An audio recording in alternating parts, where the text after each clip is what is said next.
ties with Beijing. The Shanghai Cooperation Organization is a political, economic and security grouping whose key members are China and Russia. It was set up 2 decades ago as a counterweight to international institutions perceived to be Western-dominated. Over recent years, India and Pakistan have become full members. Now Saudi Arabia has joined as a partner. China appears keen to present itself as a global leader. Earlier this month, it helped Saudi Arabia and Iran re-establish diplomatic ties, extending Beijing's influence in a region traditionally dominated by the United States. The BBC's Michael Bristow. A senior Russian diplomat says Moscow has suspended sharing information about its nuclear forces with the U.S. News and analysis, townhall.com. Recent banking turmoil has been a jolt for small businesses of all stripes, spurring many to scrutinize their banking services and mull whether change is warranted. The turmoil added to the uncertainty already caused by stubborn inflation and higher interest rates. Experts say it's probably a good idea for small businesses to diversify funds and make sure they're in close contact with their banker. But the experts also emphasize that in the short term, their bank accounts are safe because regulators have shown they're willing to step in when needed. Correspondent Jeremy House. Economists for a California task force on potential reparations for black residents estimate the payouts could reach more than $800 billion. That's more than 2.5 times California's annual budget. The state reparations task force will review the numbers at a meeting to be held later in the day. More on these stories at townhall.com.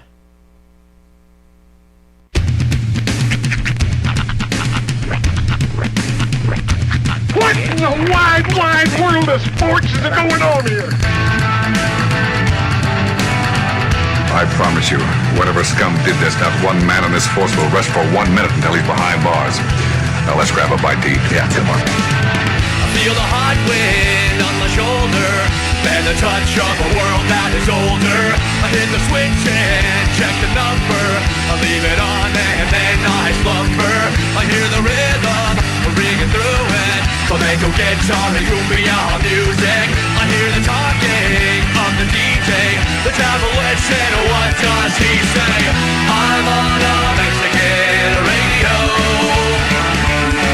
I'm on a Mexican radio. Broadcasting live from high atop the J.P. White Building in downtown Roswell, New Mexico. It's Mornings with Mike Winters on 106.5 Roswell's Talk FM. Is that what I sound like when I talk? Now, here's your host, Mike Winters.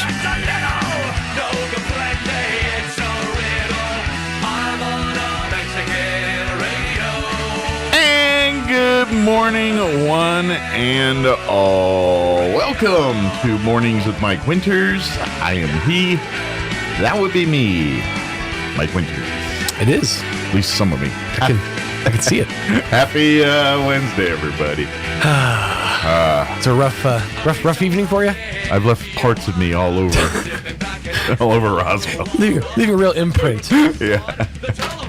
Oh boy, I think I got a. They say a touch, and I'm like, I got touched. You got assaulted. I got smacked by food poisoning. And you know, it's funny. To be honest, I'm still not feeling right. I'm still been doing things. Sometimes I get a little FOMO. You know, when like I have to hang back for whatever reason. Yeah, yesterday you and dodged a bullet. You won the internet yesterday. pulled a real 50 Cent, dodged that bullet. Yeah. Although I seem to be the only one. I shot a message out this morning. Hey, and everyone's like, no. All I'm saying is, it's my fault.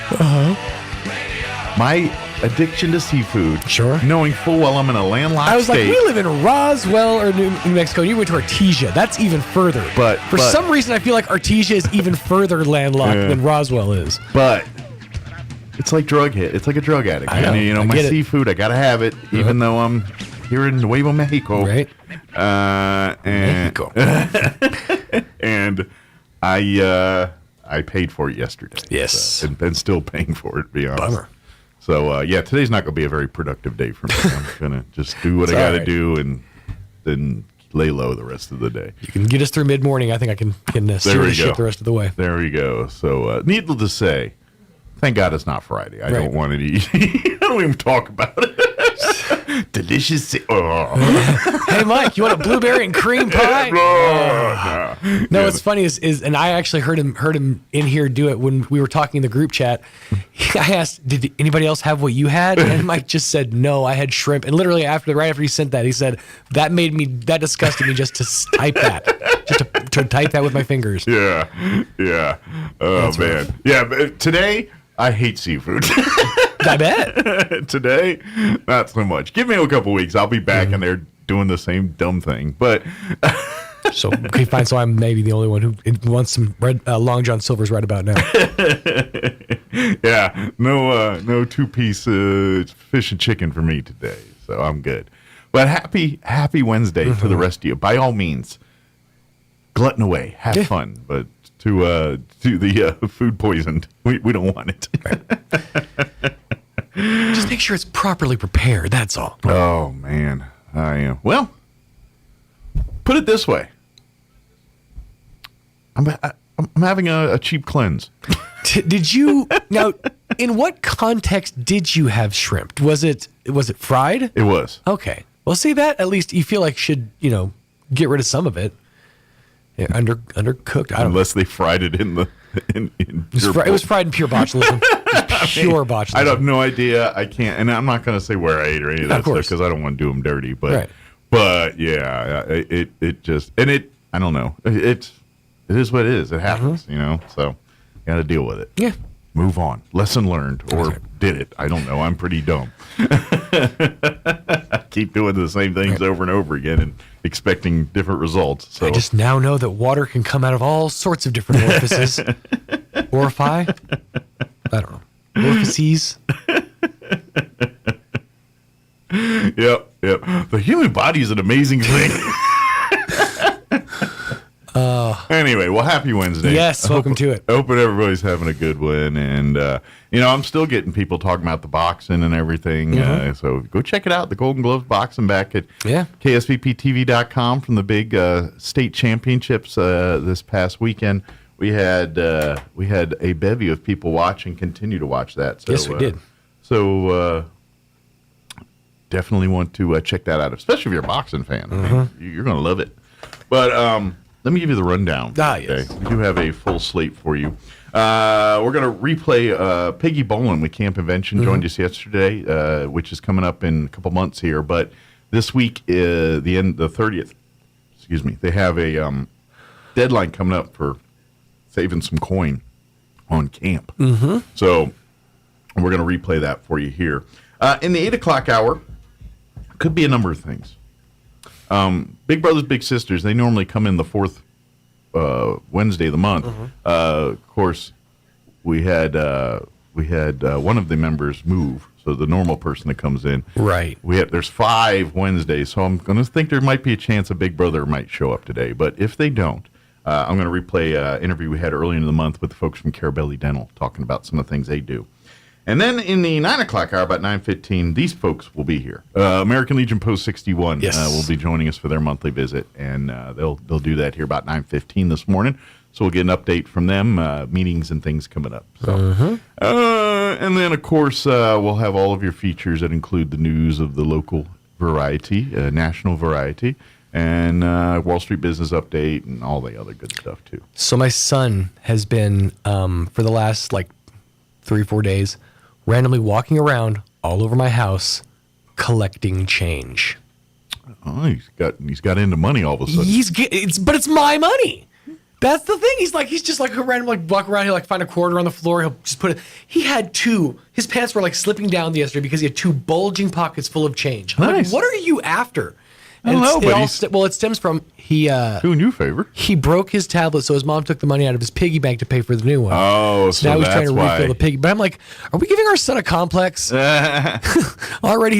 worried about finances at 4. I'm like, well, that kid might be supporting you when you're in your 80s. Right? So keep letting him collect. Well, it's fine if he collects as long as he's investing. That's true. I want to see some long-term gains. Well, hit him up with some of our friends in the financial world. You get him a savings account. Yeah, it's like, my boy's been collecting all my quarters. Tell him what to do with it. Eventually, I need to take him to the coin store to show him that coins actually make money.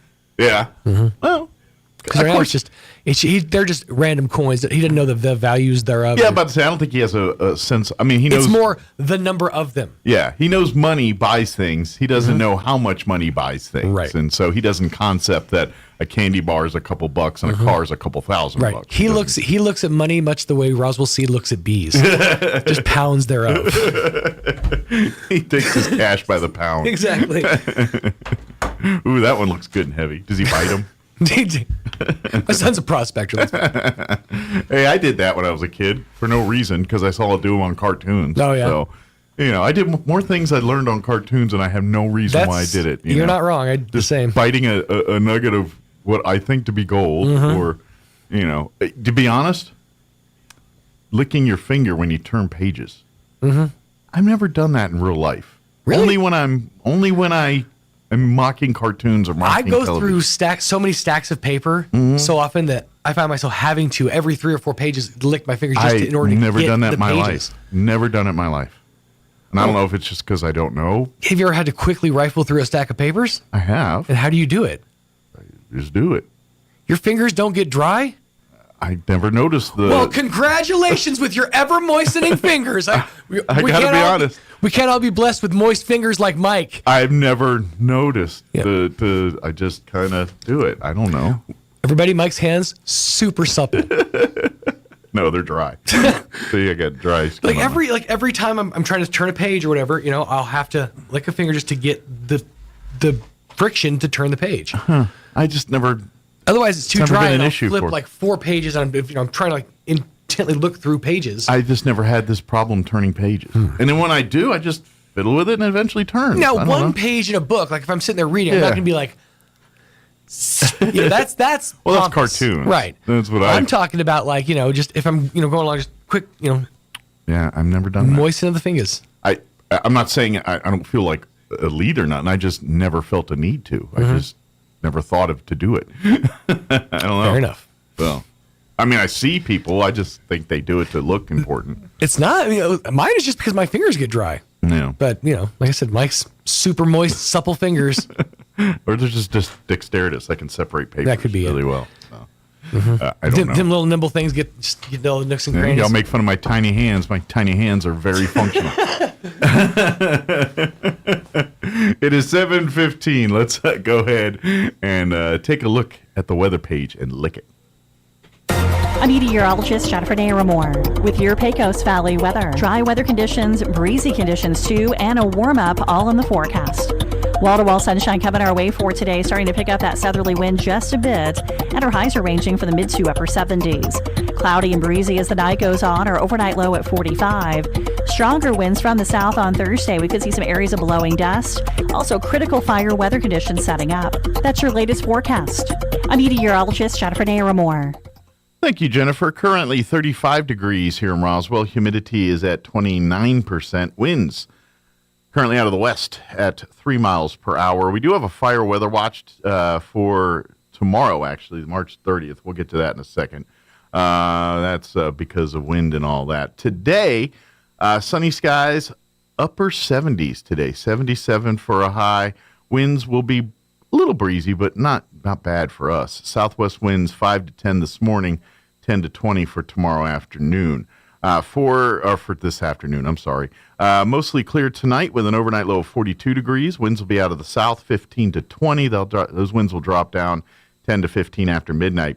Now for Thursday, that's where we get the fire weather watch. That's going to kick in at 11 on Thursday, remaining in effect through 7 p.m. Expect areas of blowing dust tomorrow for the afternoon, mostly sunny and a high of 82. That's the good news. But the winds will be up out of the south, 10 to 20 early, 20 to 25, gusting as high as 50 miles per hour by tomorrow afternoon.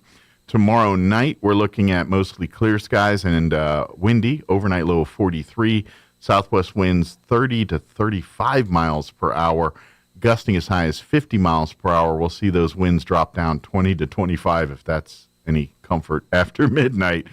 Friday, Sunny skies and 71. Winds will be still blowing 15 to 20 out of the west early, increasing 25 to 30, gusting as high as 40 miles per hour by Friday afternoon.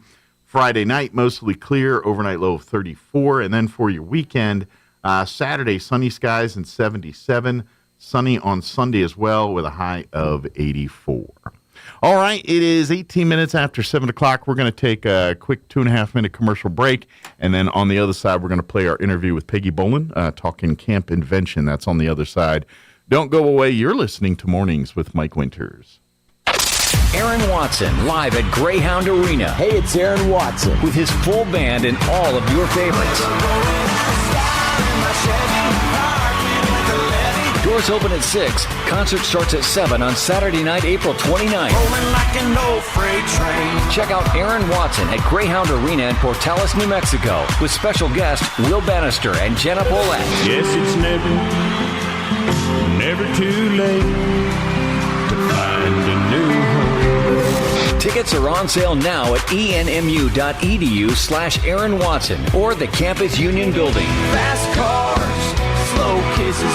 Aaron Watson, Saturday, April 29th at Greyhound Arena. Hey, Portales. Hey, Clovis. Get your tickets now. They're selling fast. Sponsored by J.P. Stone Community Bank. Presented by Eastern New Mexico University. Never going out of style in my Chevy, parking at the levee. Time for some facts. Xena Security Services, LLC is 100% locally owned and operated. You may have heard rumors that Xena Security was purchased by another company. Rest assured, these claims are absolutely false. Xena Security has been and will continue to be a trusted, locally owned and operated company dedicated to providing our customers the security and monitoring solutions they need for their home or business. Don't believe these rumors. Be secure in your security with locally owned and operated Xena Security. Call 575-626-3521 or stop by 218 West 1st in Roswell. Xena Security Services, LLC, locally owned and there when you need it most. Get lucky all month long at Roswell Nissan. With a lot stocked with great new and pre-owned vehicles and with zero down on nearly every vehicle, you'll save a pot of gold. Like a 2016 Ford F-350, zero down, just $439 a month. Or a 2021 Nissan Versa, zero down, just $221 a month. How about a 2014 Toyota Camry, zero down and only $189 a month? And if that's not enough, does no payments for 90 days sweeten the pot? Come save a little extra green during the Luck of the Irish sales event at Roswell Nissan, 2111 West 2nd. Edge Safety and Services LLC in Artesia, New Mexico has an immediate opening for a safety technician. Position requires a clean driving record and must be able to pass a drug and alcohol screen. Edge Safety offers great pay with IRA benefits and employer contribution towards health benefits. Please email resumes to edgecoding@yahoo.com or apply in person at 402 West Main Street inside the Edge Safety and Services facility. Edge Safety and Services LLC is an equal opportunity employer. Here's a Mornings with Mike Winters fun fact. The first toilet being flushed in a motion picture was in the movie Psycho. Mike thought it was Gone with the Wind. Here's Mike Winters. And good morning. It is 24 minutes after 8 o'clock, and joining us in studio this morning to talk some Camp Invention, Peggy Boland back with us. Good morning, Peggy. Good morning. How are you doing? Doing great. How about yourself? Not bad. Not bad. It's been a crazy time. It is. We're almost in April. I mean, we're a couple days away from April. Which means, to believe it or not, we're not that far away from Camp Invention. I know. It is insane. Yeah, it's early June, 5th through the 9th. 5th through the 9th. Yeah, and so it's that first weekend of June. And if you're not familiar with Camp Invention, Peggy's been doing this for years 15 years. 15 years, and it is an amazing week-long camp. It's actually created by the Inventors, the National Inventors Hall of National Fame. Inventors Hall of Fame. It's like, are they the folks that used to do back in the day the commercials for like the caveman with the wheel, and they would be like, have an idea for it? I remember watching back in the day those commercials, and they had like it was like an animated caveman inventing the wheel. It's like, got an invention to get out to the public. I wonder if the National Invention Hall of Fame is associated with that thing. I have no idea if they're not, but same concept, basically. And so they have this camp that's Camp Invention's a national camp. There's Camp Inventions all over the United States. Yep. Thanks to Peggy, we've had one here in Roswell for the last 15 years. And it is a week-long STEM camp for elementary-age kids. And they work basically on these 3 or 4 different projects each throughout the week, and Right, four they call them like modules or whatever. Mhm. But each of them focus on different STEM aspects. Some will focus on some of, and actually we get a little into STEAM this year. With, Yes, we do. arts, We and get more into STEAM So we this add year. the A to it. But so each activity start, depending on the project, it might be talking a little bit about engineering and mechanics. It could be more about space and some of that stuff. It could be more about earth science and human nature and animal science and biology, that type of stuff. So it kind of runs the gamut a little bit with each project. But no matter how old so if your kid's a kindergartner or a kid's a 5th grader, they still do the same projects, but they learn it at a kindergartner level if they're kindergartners, and then at a 4th or 5th grade level if they're an older elementary school. So all the kids do the same thing, but depending on their age and education level, they get the customized version of that. So when they come back next year, there'll be all new projects, but they also learn new concepts in a little bit more mature fashion as they too mature and get a little older here. So, Right. yeah. So it's a great camp. But here's the deal: we got a deadline coming up Yes, we here in do. a few days. So we want to get on people's radar. If you want to save $25 on the camp cost, there's a deadline coming up here March 30th, which, like we just said, April is later this That's week. Thursday. so coming up here in just a few short days. If you want to sign up for Camp Invention and save an extra $25, you need to do it here before the 30th. So Or that's by the 30th. by the 30th, by the end of day on the 30th here. So and of course now if you're still on the fence about it, no problem. There'll be a discount after. It's not as big a discount. $15. Yeah, it's a $15. And then of course, if you're thinking I'd love to do this, but I still can't afford it, Peggy's got partial scholarships, and we'll tell you here a little bit how to do that.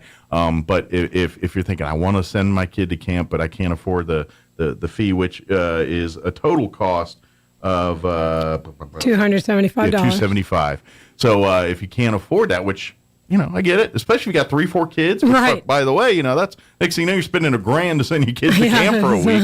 I get it. That's a lot of money. Right, that is. But some of these discount codes will help. These partial scholarships, if you need that, you'll reach out to Peggy directly here. They also offer a group discount, too. Right. And that's going to be good up until camp or up until you register. So if you have 2 registration siblings cuts or off. 3 or more, there's additional money off. So you could save $30 when you use the code for 2 siblings. So if you have 2 children, and then you can each, save $40 if you've got 3 kids you'd like to sign up. Right, for $40 per child, Yeah. which that helps. I mean, a lot. especially if somebody can afford it for the most part. Exactly. But just wants a little break. Yeah. And that's, 3 siblings It's like, or I 3 can children. afford the that's full price, but it's gonna hurt a little bit. You know? Right. Yeah, I get But it. you save $120 if you have 3 kids. Yeah, Dang. that's a lot. And here's the thing. This isn't you taking your kid to be entertained for a week. Right. You're investing that money back in your kid's future because it's a fun camp. They're going to run around, scream, and have fun, and be tired by the end of the day. Yeah, he's very tired. But all the things they're learning and are setting the table for whatever these the thing they do this week at camp may be the thing that decides what they do for the rest of their lives of adults. They may you talk about your own kids. How many? Right. They're all science. A lot of they do science-based things. And both of them. a lot of that interest started by being campers at Camp Invention. That's and so that's really what this camp. Yes, they do, but they get to see why math and science and all that is really cool and fun. And once you expose that to them, next thing you know, you got these kids. They're gonna, of course, right? If they're really young, at first they're gonna be, I want to be a robot builder or something like that right now. But that involves it into whatever they, as they mature and get older, and next thing you know, they're the ones being the head engineer at one of these companies in town, or Exactly. or they're in Los Alamos doing something crazy. That's it all starts at camps like this. So Right. sign your kids up. It's a lot of fun. So. Yeah, it's a blast. Yeah. So let's talk a little bit about what they're going to be doing that week. About Okay. some of the fun activities. So one of the activities is called MimicBot. And I'm going to read right from here because this is a great It's got the flyer. best If you description. see this around town, the students have received 2 of these already. Parents, Okay. your children have received 2 of these already They go in the to schools. to public schools here. They went to the public schools, the private schools. If you have not seen these flyers, they're probably deep down in the bottom of the They're backpack. in the backpack, yeah, next to that old sandwich. Right, that's sitting there for- exactly. So you might want to ask them about this. There's going to be more flyers going out, but it's going to have the $15 code on it. But anyway, so the Mimic Bot, campers transform their own robot. You can name it Robert if you want. You could, into a one-of-a-kind stuffy, and then take their creation home to inspire more original ideas. Wow, I cannot speak today. Wow. This is the Mimic Bot. Okay, so that's the bare bones This is start the of bare it. bones. And they take it has from arms. here and give it a personality and give it a character and Has give it some fur. Good deal. They can do whatever they want with this fur. It has googly eyes. All right. There's markers that the children can use. Cool. So they can get creative as they want with They can it. get creative. That's right. That's the whole thing. And they get to know the innards. The head comes off so they can understand springs. Sure. This whole thing is a cool invention. They're learning basic engineering and those skill sets, learning about why cogs and things move and why these are shaped this way and why this part moves to beget this operation. And it's what I kind of compare this thing to is a more advanced version of the old game Mousetrap when we were kids. Remember the game Mousetrap? And, that game was just a fancy, fun board game. But at the end of the day, it's teaching you STEM. It's teaching you the process of an assembly line and the whole, you know what I mean? And this robot, to me, is almost like a more modern, cooler, advanced version of Mousetrap a little bit. Where, it's a fun little toy, but the kids are learning the basics of how these toys move and operate. Right. And they can put their heads anywhere this is what's so fun. The one thing it does do, though, it does... I'll turn it on so we can see. Yeah. At first, you don't think anything's going to happen.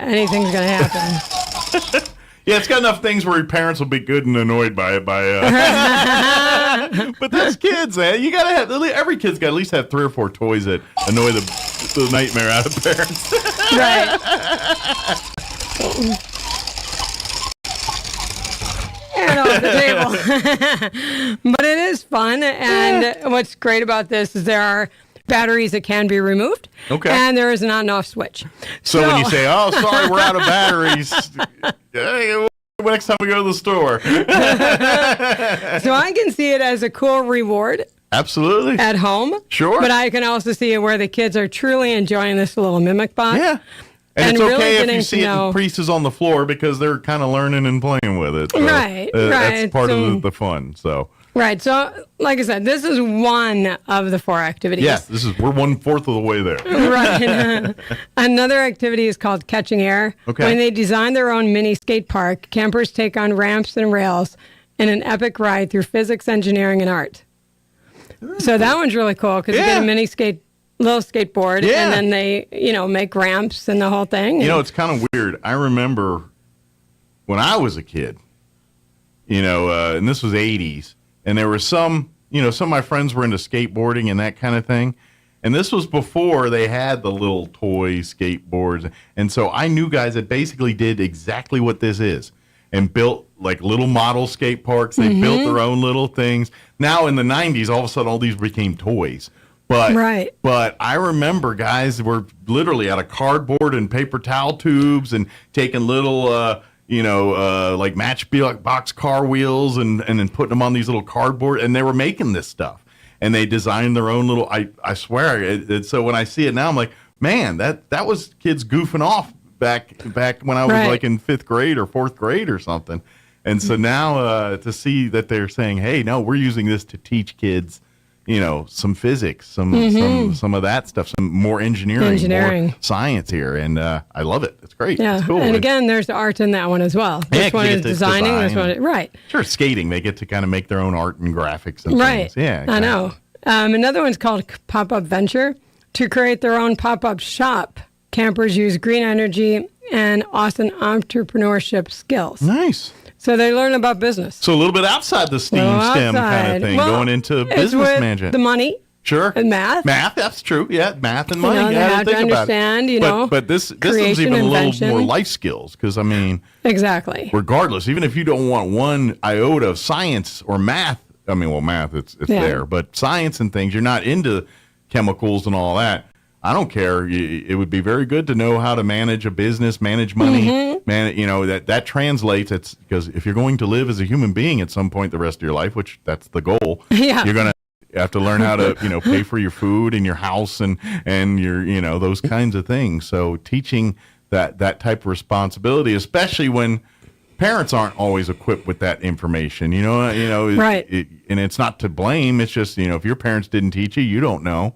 And we have a bit of that when it comes to finances and stuff. We use some big words in finances and people get scared all of a sudden. Mm-hmm. It's like, all right, let me break it down. It's actually quite simple once you get it. And so this kind of sets the table for them to have an understanding of that, at least, when they do get older, they get a concept of, planning and preparing and doing things properly with money other than hand it to me and I go buy things with it. You know what I mean? And so it does teach that on top of, the other science side of it, but this one's got a little life skill hidden in it too, Right. On the surface, which I like. So. Right. I mean, if you think of the lemonade stand, if you think of, and there are some kids, my gosh, they have some really creative ideas. Oh, yeah. Where they could We lose our market creativity. them. Yeah, they can market them, and they could, I mean, with this, they might, this might be like the stepping stone they need in order to make a little side money.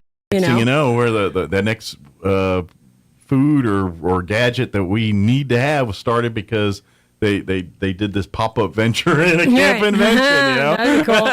Give me the credit. It's because of Peggy Bowen. There you go. Anyway. Or just a check. She'll take that. There you go. And the last one sounds like a lot of Make fun. her a shareholder. Like give her some stock there options. you go. That'll be good. Invention celebration. The campers become confident event planners. Okay. As they set the mood and with lights, music, and an inventive party assistant. Don't tell New Mexico Military Institute, but you're teaching leadership skills right there. Yeah. I know they got the market on that, but that's going to be some of that in there because anybody that's planned any kind of event knows that you need people to do it. And Yes. You may not be the best organizer of, best plate picker or best food picker, but if you pick the right people and plan and organize them and move them according, that's leadership 101 right there. That's teaching how leadership. And oh, by the way, it's always nice to figure out how to be a party planner. So when you do have, even if it's birthday parties for your kids or whatever, you don't have to go all crazy, but at least you can plan something so it's fun instead of a hot mess. Yeah, exactly. But no, this is leadership 101. This is kids and personalities, and this is as much science in there. This is much life skills as I would even go so farther in saying more so on than the pop-up adventure, because at the end of the day, you're teaching people how to get a group of people to do one thing together. I mean, when it comes to event planning, that you break it down to bare bones. That's kind of what you're doing is getting a group of people all on the same page to execute and perform a task. Right. In this case, it's to make sure this event happens. So you're teaching. So even if they don't want to plan an event ever, the skills they're learning will translate into any leadership-based thing, whether they go on to the military or go be a sports coach at a high school or whatever they decide to do. That leadership skill is going to come in handy. And it all started because they learned to plan events at a little fun camp convention thing. So that's cool. I love that they kind of, incorporate everyday life stuff. Yes. Into and that's what makes it so great because science can be intimidating. I'm not the most proficient person at science and math because I just, as a kid, wasn't geared that way. My brain, there's a reason I'm in talk radio and not doing science. I was more into English and things than I was in history than I was into math and science. But I blame that on the fact that I wasn't presented it in a way. To me, it was just numbers, learn this and do it. You know what I mean? It wasn't like if someone said, see that robot over there or see that cool fighter? That's all science and math, and this is why. And I think if someone explained it to me that way, I think I would have embraced it more instead of kind of looked at it like, well, that's just not something I'm into. Which, at the end of the day, I actually am if you, I'm not into learning formulas, but I love cool robots, and you know what I mean? It wasn't presented to me that way, and I think that's why Camp Invention's so cool. It's when, take these things that if you teach it to them in a certain way is going to make them avoid it like the plague and think it's some kind of voodoo. And sure, we all like the conveniences, but it's like I don't want to understand why it does that. It's too much to wrap my head around. But this way presents it into no. Let's be curious. Let's find out why is that orange. I don't know. Let's cut it open and find out. That's it's basically taking the concept of science and bringing it to that level and saying let's explore. Let's do things. This is how we push the envelope to the next thing. You want to find out what your ancestors or what your future generations are going to do. It's stuff you're learning here that's going to set the table for that next generation. And that's science and math right there. Exactly. So talk about this with your children. If you're trying to get them involved and saying, hey, my kids need to be exposed to some of this stuff, sign them up. I guarantee, even at first they're like, I don't know, I want to just stay at home and watch, play games all day or whatever I want to do. It's like, now you come, and then that's the beauty. It's a week. It's a week long. It's 9 to 3:30. Yep, it's not day camp. Yeah, it's not they're not gone away, so they come home at night. So you don't have to worry about homesickness and some of the things you worry about with some of the sleepaway camps. And they come home every day. They're going to be excited. They're going to be telling you about all the things they did at camp. It's a fun-filled, action-packed day. Now, good news is, like we said, 9 to 3 is the camp. 3:30 is the camp time. Yes. However, if those hours are a bit short for you, there is an extended camp option for folks. Like, and it actually starts a couple hours early, and then goes a little after.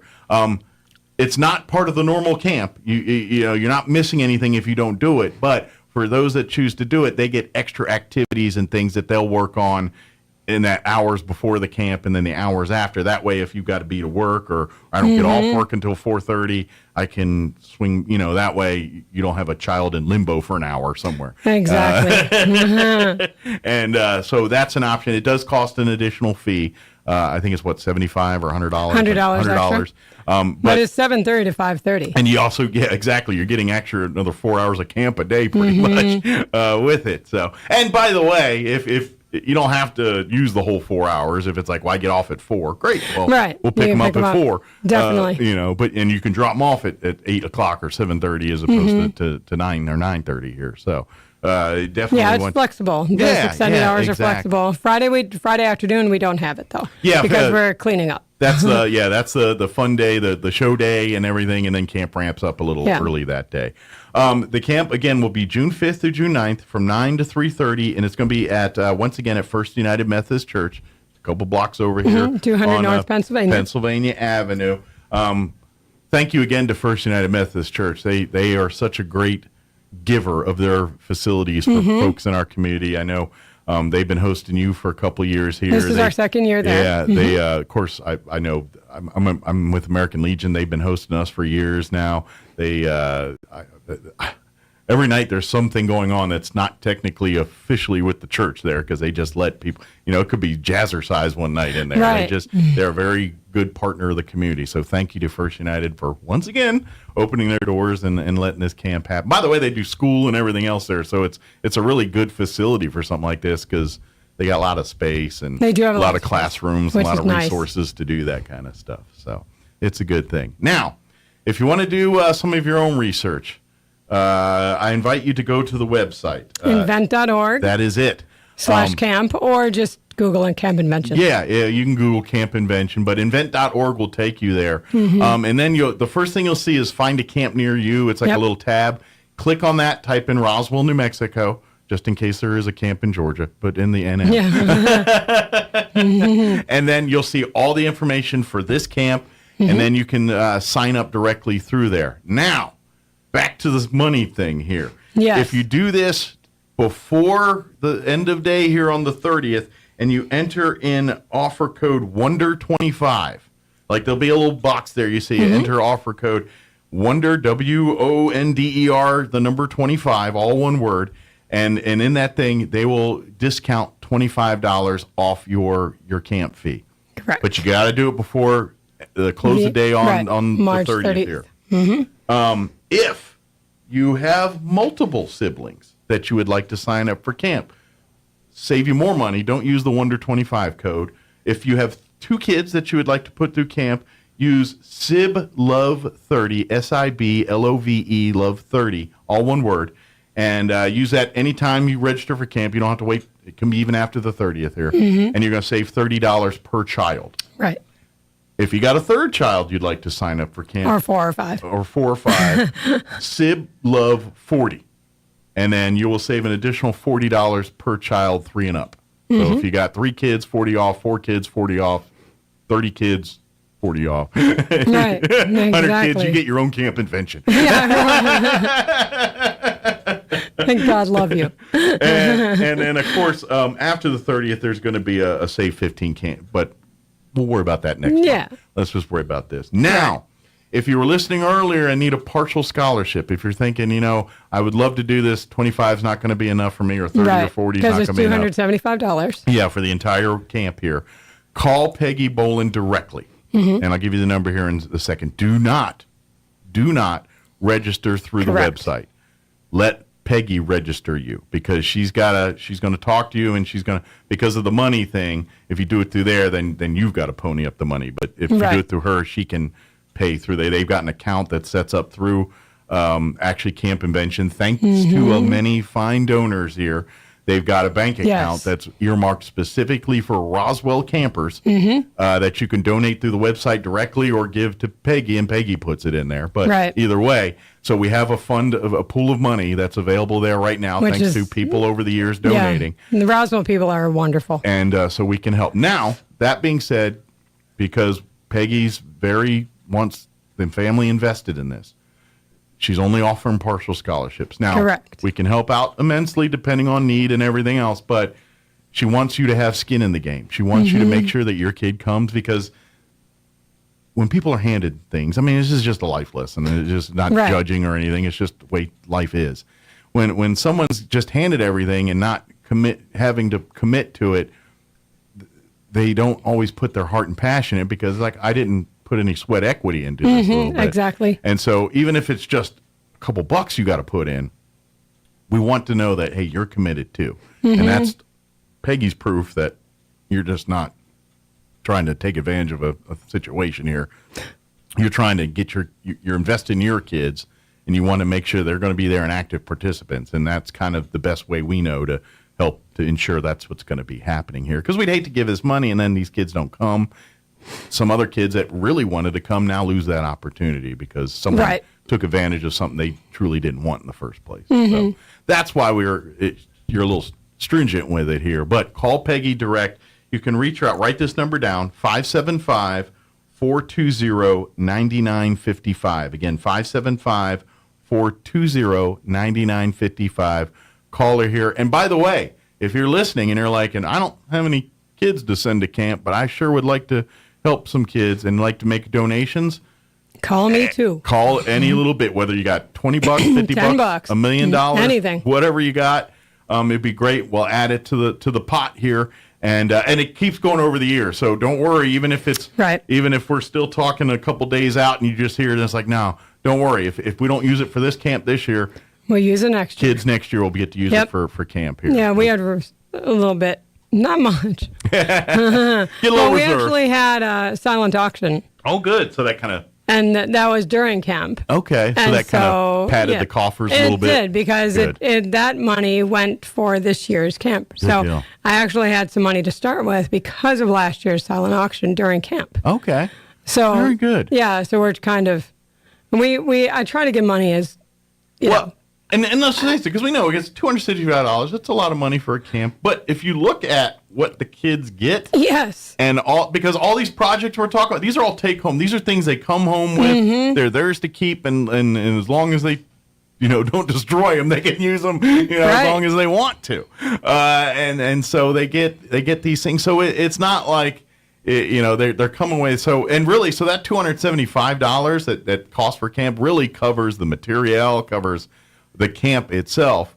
We're not even talking the hundreds of hours of volunteer time that Peggy and the volunteers that are counselors and staff on this thing. So really, $275 to pull this off is kind of cheap per person. Once you see all that's going on that week, it's really a lot. I mean, these kits, and they're not cheap. These are expensive things, and so if you can afford, if you can help, please make a donation. Help these kids have fun at camp. Who knows? You might be funding for the kid that creates the next miracle drug that saves your kid's life one day. Yeah, you might need that. You know what I mean? That's what you're doing. Is you're ensuring the next generation of kids when we move forward and have better and more greater experiences than we got to do. That's what we all want. We all want better for our kids than we got for ourselves. I think that's pretty safe to say. Every parent, I think, feels that way. I would hope. Yeah. So this is one of those opportunities. Come out, come be, and if I'm curious. I know we're a couple months out, but is there room for more volunteers and things too? If there's someone listening that wants to, there's still room for leaders in training. And okay, we haven't even talked school. about that. We need to talk about that. Yeah, the middle school kids entering 7th through 9th grade. Okay. There's a leader in training, and that's where it's $100 cheaper. There's no additional scholarships available for them. But they learn leadership skills, and they're mentored by the leadership interns, which are the high school and college kids. And I do need a couple more of those who would be willing to come and volunteer for the week. You kind of have which a foot is great. in both areas. You do the projects as a camper. You know, you get to have the fun part. Yep. But you also help the counselors, navigate, help the kids with the projects, if moving them from one activity to the next, all the minutia of running the camp, you're helping as a staff member, helping to do all that. But then you also get to do the cool projects and have the cool, so you get a discounted price to pay, but at the same time you get some leadership and you get to, so if you're a little bit too old for the elementary, but not quite high school ready for, then come be an LIT here and get that experience that way. Or maybe you were a camper and now you've kind of graduated age-wise. Come back as an LIT and go from learning how to do this stuff to showing people how to do this. Or the LIT becomes my leadership interns. Exactly. What's cool about this camp is basically, except for anybody younger than going into kindergarten, because I don't take 2-year-olds, it's basically a family thing because the elementary school kids can go, the middle school kids can go, the high school kids can go, the college kids can go, and the parents can volunteer. That's true. And they all go to their little corners or their little parts, and then they meet for dinner and to go home at the end of the day. Right. And so that's what I like about camp, because the whole family can be involved if they want to be. Absolutely. Make it a whole week fun outing and do their thing. And of course, here's the other thing too. Friends and stuff, your kids are going to make friends with all week. So, yes. Like all you homeschoolers out there, this would be huge, great for the social interaction. One of the drawbacks of homeschooling is that social side of things kind of lacks. You can make up for that here at this camp. Oh, and by the way, get a bunch of educational stuff on top of that too. Right, because this isn't just daycare during the day. Absolutely. For a whole week. This is enrichment for kids for a whole week, and it's disguised in fun toys and projects. Right, they're problem solving, they're creating, they're inventing, name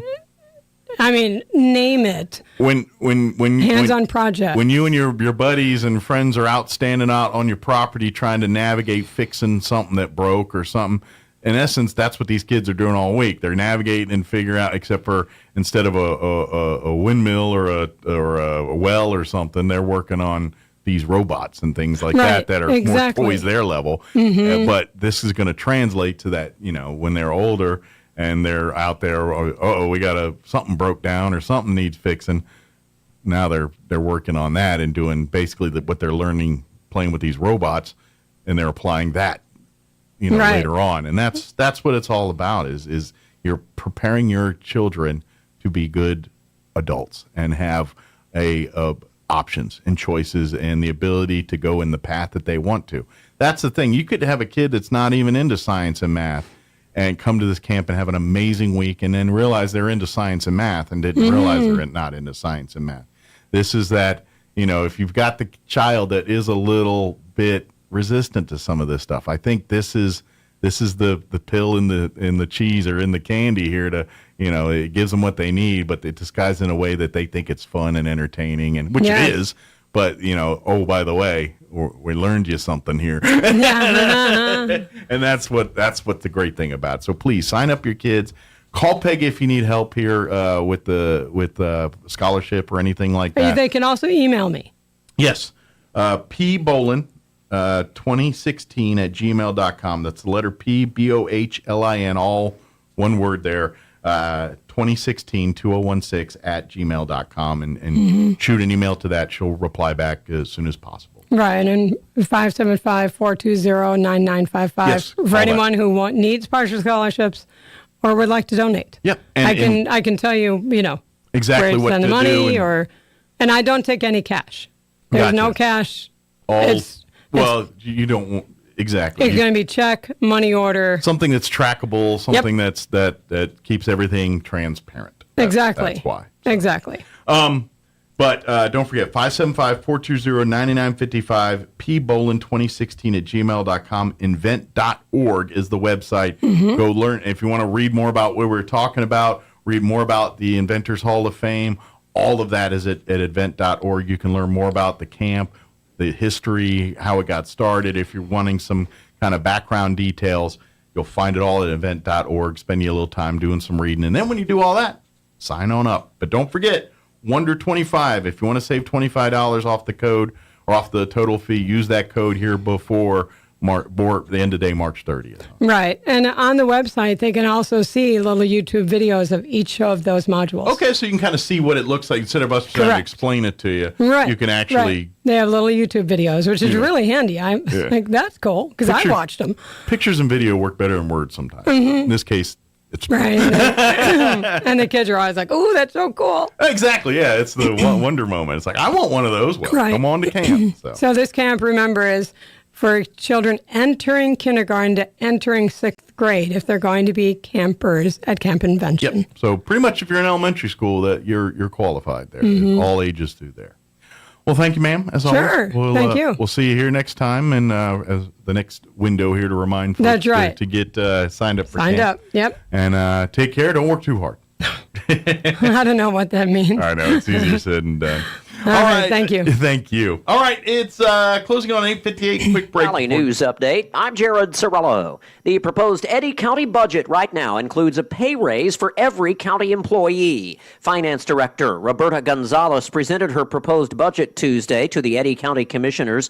The budget proposes a 5% cost of living wage increase. Gonzalez says she estimates the county will spend about $51.2 million for personnel expenses next year. That's an increase of about $5.4 million from this year's spending plan. The budget is expected to be finalized and approved by June. Also in the Eddy County budget, money for the sheriff's office to purchase a new armored car at a cost of $326,000. Under Sheriff Matt Hutchinson told county commissioners that the department's current armored car continues to suffer from serious maintenance issues. The commissioners unanimously approved the expenditure. Hutchinson said the company that makes the armored cars is currently on a 12-month waiting list for law enforcement agencies, but they could lock in the price if they committed to purchase one now. You're up to date. I'm Jared Cirillo reporting. Hey, New Mexico. Experiencing issues keeping your office technology up to date with these crazy supply chain issues? Well, DSI is here to help. We've diversified our products and solutions to help your business not just survive, but thrive in any situation. Have your teams collaborate and share with high-def video walls and interactive smart panels. With free unlimited support, the fear of any new technology is a thing of the past. Contact DSI today to upgrade your workspace. www.dsinm.com. It's time for the Chavez County Sports Report. When you get games that end up with a 21-14 count, you get some wild statistics. Roswell softball yesterday defeated Goddard 21-14 in the nightcap of a twin bill. Sarah Morales 5 for 6 with 4 home runs and 9 RBIs. Alexia Estrada 2 home runs. Bella Ornelas 2 home runs for the Coyotes, who also won the first game by a score of 15-0 in that one. Elena Taryn, a sophomore, hit a home run. Ornelas was 3 for 3. Morales was 3 for 4. And Jasmine Lucero was 2 for 3 with 3 RBIs. So now, after all that, Roswell softball team is 10-2 overall, and Goddard is at 3-7. Goddard will be back in action tomorrow against Clovis, a home doubleheader that starts at 4:30. The Sports Report brought to you by DSI. Call DSI for all your office technology needs. I'm Eric Butler at Roswell Talk FM 106.5.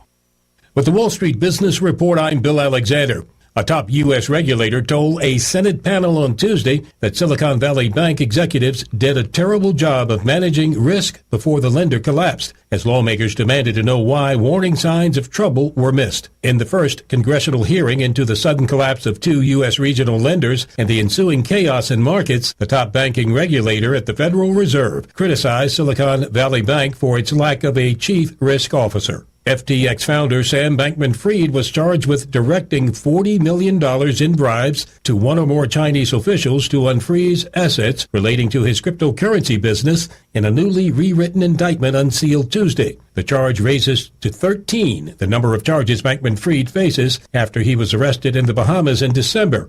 British grocery inflation rose again in March to a record 17.5%. For the Wall Street Business Report, I'm Bill Alexander in Washington. You've heard of a Four Seasons room, but have you heard of a Four Seasons window? Jennifer here from Trustmark Roofing and Windows. It might surprise you to learn many windows are built to handle only the cold or only the heat, but not both. In Southeast New Mexico, one or the other doesn't cut it.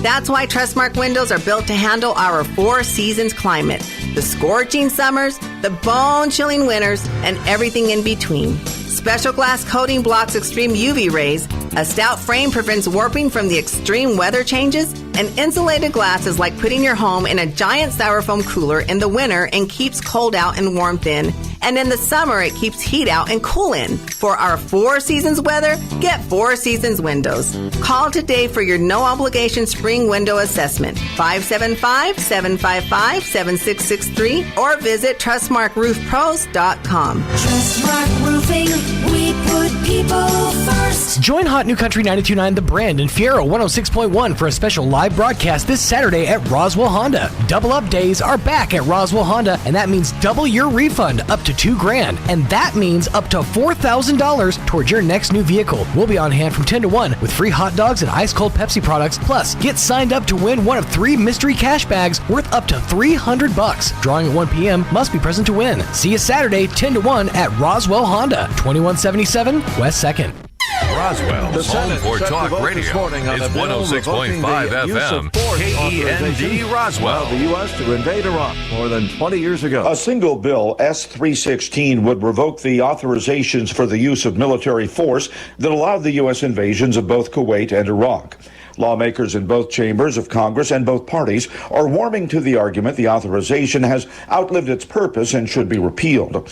That view is not universal, however, with the Senate's leading Republican, Mitch McConnell, making the case the authorization is still needed, especially given renewed threats from Iran in the region and inside Iraq. Bo Agnew reporting. As the nation grieves the loss of those killed in the mass shooting at a Christian elementary school in Nashville, we are learning more about the person who carried out the deadly attack. Audrey Hale had bought 7 weapons over the years. They were legally purchased. Police Chief John Drake says Hale hid the weapons from their parents. She was under care, doctor's care, for an emotional disorder.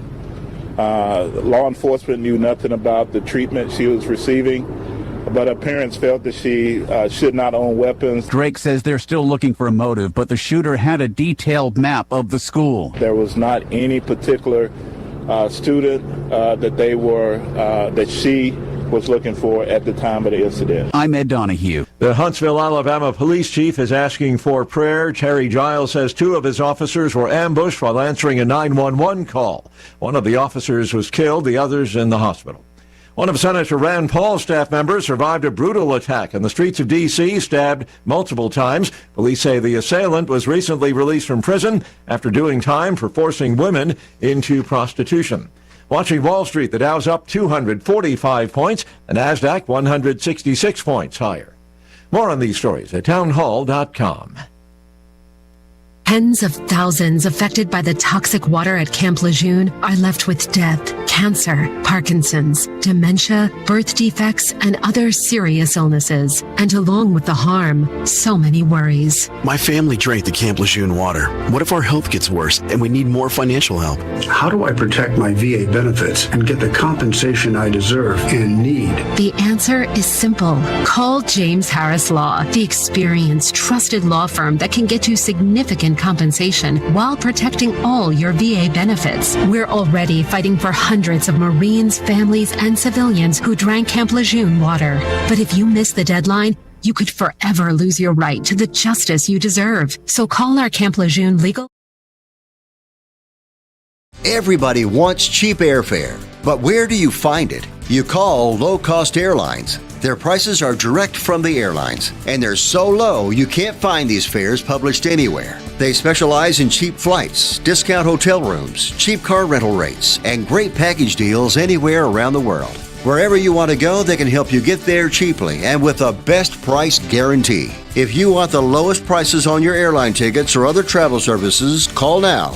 That's right, call. That's the only way to get these rates. Experts are standing by 24/7 to get you the cheapest airfare and hotel rates available. So don't wait. Call right now for the lowest travel prices anywhere and for great last-minute travel deals too. Call 866-755-5300. That's 866-755-5300. Again, that's 866-755-5300. Call us right now. Was arrested in the Afghan capital on Monday. Taliban authorities have not revealed his whereabouts or the reasons for the arrest. News and analysis, townhall.com. California Governor Newsom has signed a bill allowing state officials to punish oil companies for making what regulators consider to be too much money. The law comes as a response to the gasoline price spike last summer that saw record-high pump prices, while oil companies made enormous profit. It's the latest in a string of legislative defeats for the oil industry. California was once one of the leading oil producers in the United States. Today, a separate California law requires the state to be carbon neutral by 2045. California also plans to ban the sale of most new gas-powered cars by 2035. I'm Ben Thomas. A $2.4 billion bankruptcy plan for the Boy Scouts of America has been approved by a federal judge. Some insurance companies and some survivors of sexual abuse had challenged the plan. On Wall Street, the Dow is up 255 points. More on these stories at townhall.com.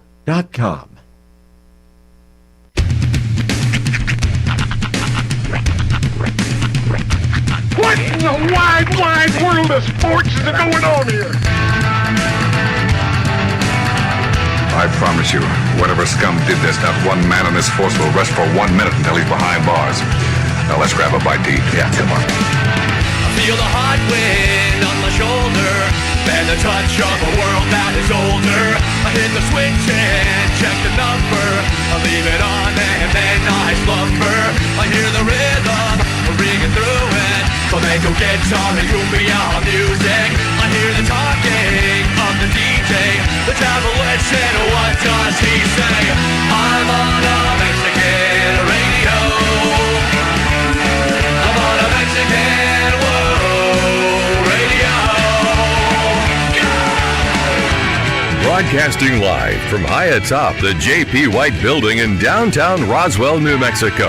It's Mornings with Mike Winters on 106.5 Roswell's Talk FM. Is that what I sound like when I talk? Winters. And good morning. It is 6 minutes after 8 o'clock. Welcome to hour number 2. The Deuce of Mornings with Mike Winters, right here on 106.5 Roswell's Talk FM. Happy, not Monday, not Tuesday, not Thursday or Friday. That's right. Happy Wednesday. That's right. Not 1, not 2, not 5, but 3. Yes. Happy middle of the week day. Get through today, and it's all downhill from here. That's true. So, happy Wednesday to you. Hope it's going well. Better than mine. Yeah. It's apropos that this hour is called The Deuce. Last hour should have been 2. That last hour was really The Deuce. Every hour this is today. I kid, of course. I wish, but I'm not. But happy Wednesday to you. Hope you're all having a good day. I'm sorry. I'm a little out of sorts today. I'm trying to hang in there, but not my best day. This is the part of the time of year that it struggles for TV at home. Right. because I watch TV like old people. Mm-hmm. My wife, part of it's me. I'm not gonna lie. I that's me. I'm a channel surfer. I love doing that. I was raised that way. I'm going to do it until I leave this earth. And it's how I do it. It's understandable because it's the same way if you're ever in like a car with somebody who's like constantly switching channels. Yeah. It's the same thing. It's, people get that urge, like, what else is going on? What else am I missing, Yeah. My wife is the same way. Mm-hmm. She's a creature of habit even more so than me. Sure. Like we still watch the 5 o'clock news because she needs to. Even though we have the internet, I know everything that they say and the things that they don't know, I generally don't care about.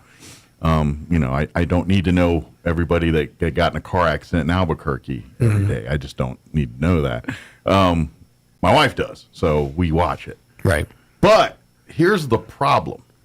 Now that we're in NCAA tournament basketball, we happen to catch a lot of CBS and TBS programming. Mm-hmm. And guess where all the games are? CBS, TBS, TNT. So we miss a lot of nights of games. But here's my problem. They better mess with my wrestling tonight. So I end up watching. Oh, they'll never cut into wrestling. Oh no, they've done it many times have before. they? Yeah, they push us back. We've had Saturday Dynamites. Well, it's the middle of the week right now, so you might be okay. Yeah, it might be. But anyway, the big problem is my wife's TV. She's very, and I'm not saying this to be negative, but kind of narrow-minded. Like she doesn't. I'm not she saying has this her to be negative, wheelhouse. but I made sure to wait until she was at work first. Well, I hear it here, though. I say this to her too. She's got a very narrow window of what appeals to her. Yeah, and I mean, just like that Grease discussion we had on the radio the other, you would think she'd be all about Grease, right?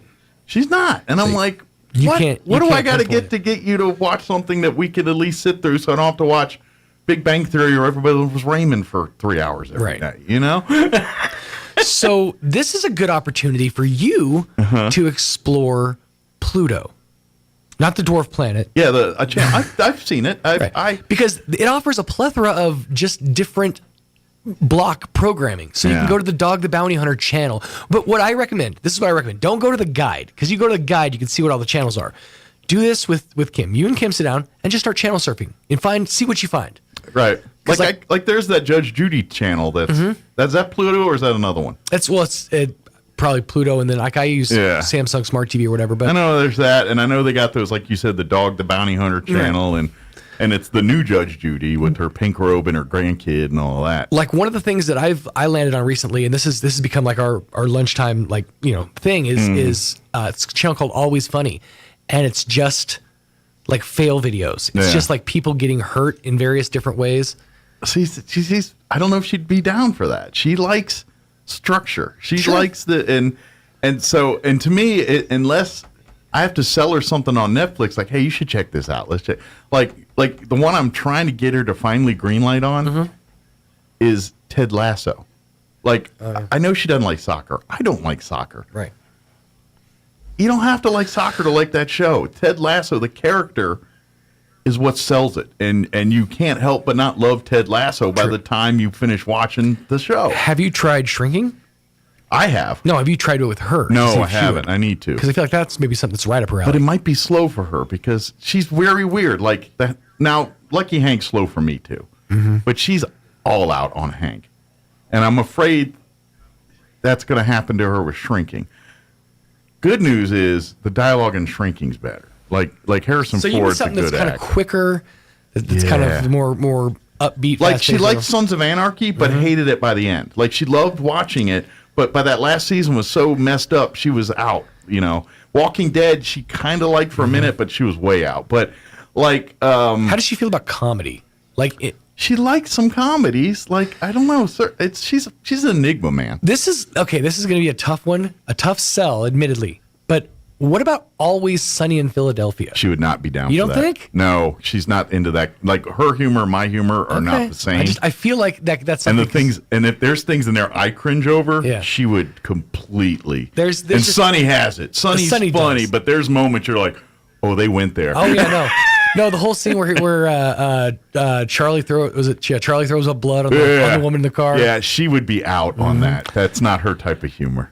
Okay, fair enough. Yeah, she likes that more family friendly comedy. That's not Put it this way: shows like The Neighborhood Okay. These are her jam. These kinds of shows. So it's got to be like she liked the Gabriel Iglesias show that was on there. She liked that. I mean, there's some things that I'm like, this is a bit hokey for me. She's into. Okay. So I have to. Sonny would not like. I'm all in, and I think it's funny, and I get it. That's not her cup of tea. Okay. It's just not. Fair enough. She's very weird, man, when it comes to what like things I don't think she'd like. She likes things. And that's why I pitched Sunny, because I figured it might be like one of those curveballs that she could get to like. I just knowing her, I don't think she'd find it funny. I think she'd find it annoying. That's why I think she'd like Ted Lasso, because at the end of the day, it's got that humor it's not so edgy, but it's Scrubs. Yes. Like you said with Scrubs. The guy that wrote it, that same kind of, it is funny. It's a little slight edgy, it but dances more on the edge, but more warm-hearted at the end of the day. But knows that it's network. Yeah, and that's Ted Lasso, and that's why I think she'll love it. But because it's soccer, she's not, but I'm like, it's got everything you would love about this show. Everything but. Anyway, all right. Back to the drawing board. We're going to play our interview we had with early this month with the folks from Carabelli Dental. We had Keon and Dr. Sarah. Why do I say Dr. Keon and Dr. Sarah? I just want to say Keon and Dr. Sarah, but they're both doctors. Yeah. I should give Keon his respect. He's earned it. So the doctors will join us. We'll play that interview for you here in just a little bit. Before we do any of that, let's take a look at the weather. I'm going to call my wife and see if I can get her to watch Ted Lasso. I'm just going to put it on and say, you watch it. Sit down, watch. I have the remote, and you will watch this. So maybe that's what I'll do. There you go. Here's your weather. I'm meteorologist Jennifer Naramore with your Pecos Valley weather. Dry weather conditions, breezy conditions too, and a warm up all in the forecast. Wall-to-wall sunshine coming our way for today, starting to pick up that southerly wind just a bit, and our highs are ranging from the mid to upper 70s. Cloudy and breezy as the night goes on, our overnight low at 45. Stronger winds from the south on Thursday. We could see some areas of blowing dust. Also, critical fire weather conditions setting up. That's your latest forecast. I'm meteorologist Jennifer Naramore. Thank you, Jennifer. Currently 35 degrees here in Roswell. Humidity is at 29%. Winds currently out of the west at 3 miles per hour. For today, actually not too bad. Pretty nice. Sunny and 77. Winds a slight breeze, but not bad for us. Southwest winds 5 to 10 this morning. 15 to 20 miles per hour for this afternoon. For tonight, mostly clear skies with an overnight low of 42 degrees. Winds will be out of the south, 15 to 20, dropping down 10 to 15 after midnight tonight. Thursday, that's when the winds really start kicking up here. We do have a fire weather watch for tomorrow. That's going to take effect at 11 a.m., remaining in effect through 7 p.m. tomorrow. Expect areas of blowing dust for the afternoon, mostly sunny, high of 82. Winds will be up out of the south early, 10 to 20. Later in the day tomorrow, increasing 25 to 35, gusting as high as 50 miles per hour. Mostly clear for tomorrow night. Expect an overnight low of 43. Winds will remain blowing out of the southwest, 30 to 35, gusting as high as 50 miles per hour. They say they'll drop down 20 to 25 after midnight. That's still not much of a decrease, but it is what it is. So windy Thursday. Friday, winds continue. Sunny and 71. West winds 15 to 20, gusting, increasing 25 to 30. Gusting as high as 40 miles per hour Friday afternoon. Friday night, mostly clear. Overnight low of 34. And then for the weekend, sunny and 77 for your Saturday. Sunny and 84 on Sunday. All right, it is 16 minutes after 8 o'clock. Let's take about a 3-minute commercial break. Then we're going to play our interview with the folks from Carabelli Dental. That's on the other side. Don't go away. Your destination for health is closer than you think. You don't have to drive hours for personalized care. You can get high-quality health care right here, close to home, at Artesia General Hospital. From hip, knee, and shoulder replacements to sports injuries, general surgery, pain management, and wound care, our providers will help you get back to doing the things you love right here in Southeast New Mexico. Artesia General Hospital is here for you when you need us. To learn more about some of our key service lines, visit artesiageneral.com/closer. It's been years since we've had a sale, and it's time to change that. Hi, this is Melanie from Glenn's Furniture. We pride ourselves on bringing you the best quality furniture at affordable prices, and I'm pleased to tell you we would like to offer even better discounts during our rare sales event. Here at Glenn's, we want you to feel confident and happy in the decisions you make in our store, so take advantage of this store-wide sale now. Come down to Glenn's Furniture on Union and Alameda, where delivery is free since 1953. To plant or not to plant? That is the question. Hi, this is Jim Gill from Roswell Seed Company. Our tomato plants and pepper plants are ready to go. If you plant them now, you might have homegrown tomatoes and peppers before anyone else, or the frost might kill them. As Clint Eastwood would say, do you feel lucky? You'll either be the smartest gardener in the county, or you'll get to replant them all over again. I say go for it. You'll get more practice and we'll get more business. This is Jim Gill from Roswell Seed Company, and I apologize to William Shakespeare. You're invited to the Arts and Crafts Fair, happening April 1st and 2nd at the Roswell Convention and Civic Center, presented by Jane and Paul Navarez. Find a wide variety of handmade arts and crafts. Over 40 artist booths will be on hand, and many food trucks will be there to satisfy any food cravings. The partner charity for this year's craft fair is the Pecos Valley Public Service Search and Rescue Team. Entry is just $2. Children 12 and under are free. The Arts and Crafts Fair, April 1st and 2nd, 10 to 5 Saturday, 10 to 4 Sunday at the Roswell Convention and Civic Center. Aaron Watson, live at Greyhound Arena. Hey, it's Aaron Watson with his full band and all of your favorites.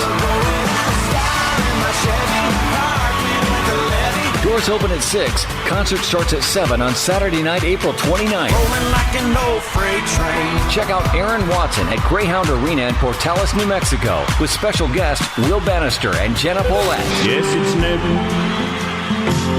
too late to find a new home. Tickets are on sale now at enmu.edu/Aaron Watson or the Campus Union Building. Fast cars, slow kisses. Aaron Watson, Saturday, April 29th at Greyhound Arena. Hey, Portales. Hey, Clovis. Get your tickets now. They're selling fast. Sponsored by J.P. Stone Community Bank. Presented by Eastern New Mexico University.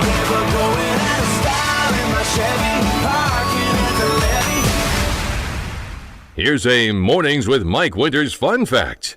Elephants use these skin folds on their bodies to crush mosquitoes. Mike Winters uses his to hide M&Ms. Here's Mike Winters. And good morning. It is 24 minutes after 8 o'clock. And joining us in studio this morning from Carabelli Dental, we have Dr. Sarah Usher and Dr. Keon Egar back with us. Good morning, guys. Good morning. How are y'all doing today? We're good. Everything's great. Life There's is no wind outside. I am just I know. happy. It is a bit different. Yes. For today. Thank goodness. I think later Don't this tell week. me about tomorrow or this afternoon. Just let me be happy right now. Later this week? No, We don't want to know. We don't know. But today. We're good. We're good. Although, if you like rain, we may Yeah. get some later this week. I'm okay with rain. Probably won't, but maybe. Yeah. So just in case. Meteorologist Mike. Mornings with Meteorologist Mike. Well, we love to talk about the weather and what ails us. These Right, are the right, two yeah, things yeah. human Yeah. beings love to, what's it going to do Exactly. tomorrow, and why is my whatever hurting? Yes. Exactly. That's the reason why we're here. Exactly. So now they can't help with your knee or your toe. Yeah. But if you've No got toes, please. anything in the mouth No. region, Right. Sarah, got you Keon- covered. Not including toes, like toes in the mouth region. Yeah, are unless not- the not- toe ends up in the mouth, Yeah, maybe you that's could still, pull it I think that's still someone else's problem. Yeah, I think. Let us know when the toes out of the mouth, and then Perhaps we're good. maybe law enforcement too, but that's another conversation. Yeah, but when it comes to anything when it helping out with although a lot of the things they do help with also help with things not related to the mouth. Yeah, exactly. The sleep apnea Yeah. side There of you go. things that Yes. Sarah specializes in. Technically, you go through the mouth, but Well, it's helping you sleep. For the record, and I probably have more experience with sleep apnea than Sarah, if you know what I mean. I got you. Yeah, even though she specializes in treating it. You are first I probably person. specialize You've experienced in the, it first person. Yes, I've specialized in You've lived the struggle. He has a special the life diagnosis. Of it. Yeah, I have a special diagnosis. Yeah. I probably have many special diagnoses, let's be honest. So I imagine Kean, the wife calls Sarah's like, to tighten that thing up. Yeah. Hey, Sarah, did you tighten that last week? I think she was did. asking last time if she could just tighten them together. Right. Like they just like keep them and wear it all day. And then plug his nose, Yes, too. yeah. Sarah, can you do noses? Does it help if the pillow goes on top of the appliance? Yeah. I kid, of course, but that's but when and that's the thing, and that's the thing we've talked about with you guys over the philosophy of dentistry. Right. When I was a kid, you go every 6 months, and you still do. Yes. But it was. Like just the philosophy of you better do this or you're gonna be eating pudding when you're 27. You know what I mean? And Are you flossing? Yeah, You better be flossing. And now it's kind of the no, I get it. Life happens. It's like, Yes. hey, yes, we understand you don't floss twice a day every day and all this other stuff.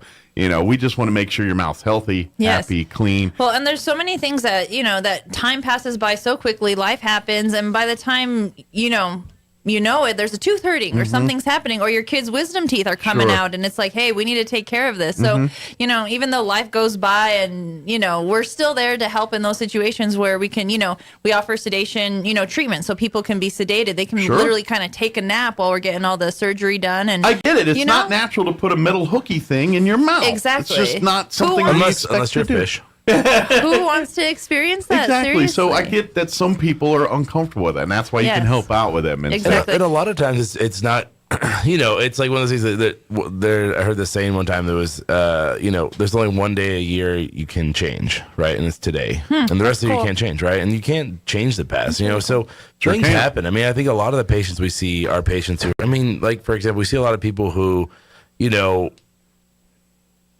hit 50, right? And you think about we'll just give an example. You're a female and you're 50, right?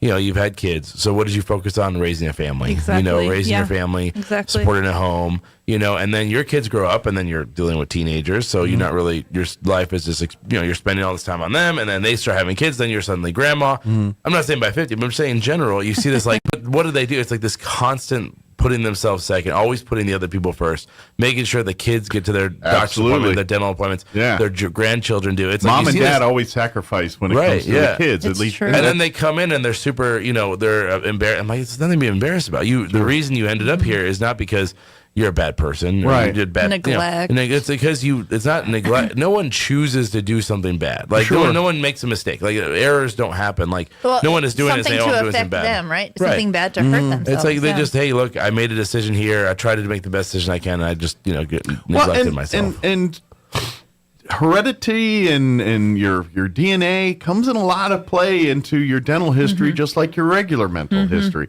If you have a family history of dental issues, odds are your DNA coding is just, hey, your teeth weren't built to last as long as other people's teeth. One It's of the just cool part of the DNA. One of the cool things we were talking about, age and all that jazz. So sometimes there's situations where people might be losing more than one tooth or missing more than one tooth, and they're like, oh my gosh, how am I going to get my smile back?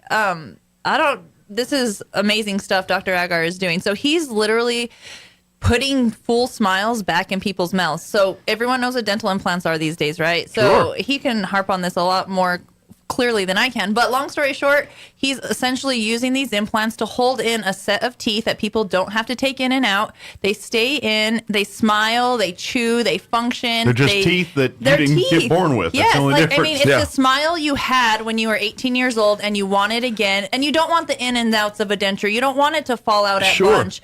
You want to be just like your other friends, going to, dinner on a Friday night, smiling, taking that family photo with your friends. So Dr. Agar can talk on it more, but it's essentially putting a new smile in your mouth that doesn't come out and using a few implants, and it's forever. It's amazing. And the care is not like denture care. We have to take them out, and sometimes you brush them, sometimes you soak them. It's literally whatever you were doing anyway, brushing teeth, putting the dental floss. It's kind of like you occasionally, start over, But these teeth won't rot because they're made out of not human. But just like anything, it's like it's like anything. The better you maintain it, the better it's going to do. Right? Just like anything. But yeah, absolutely.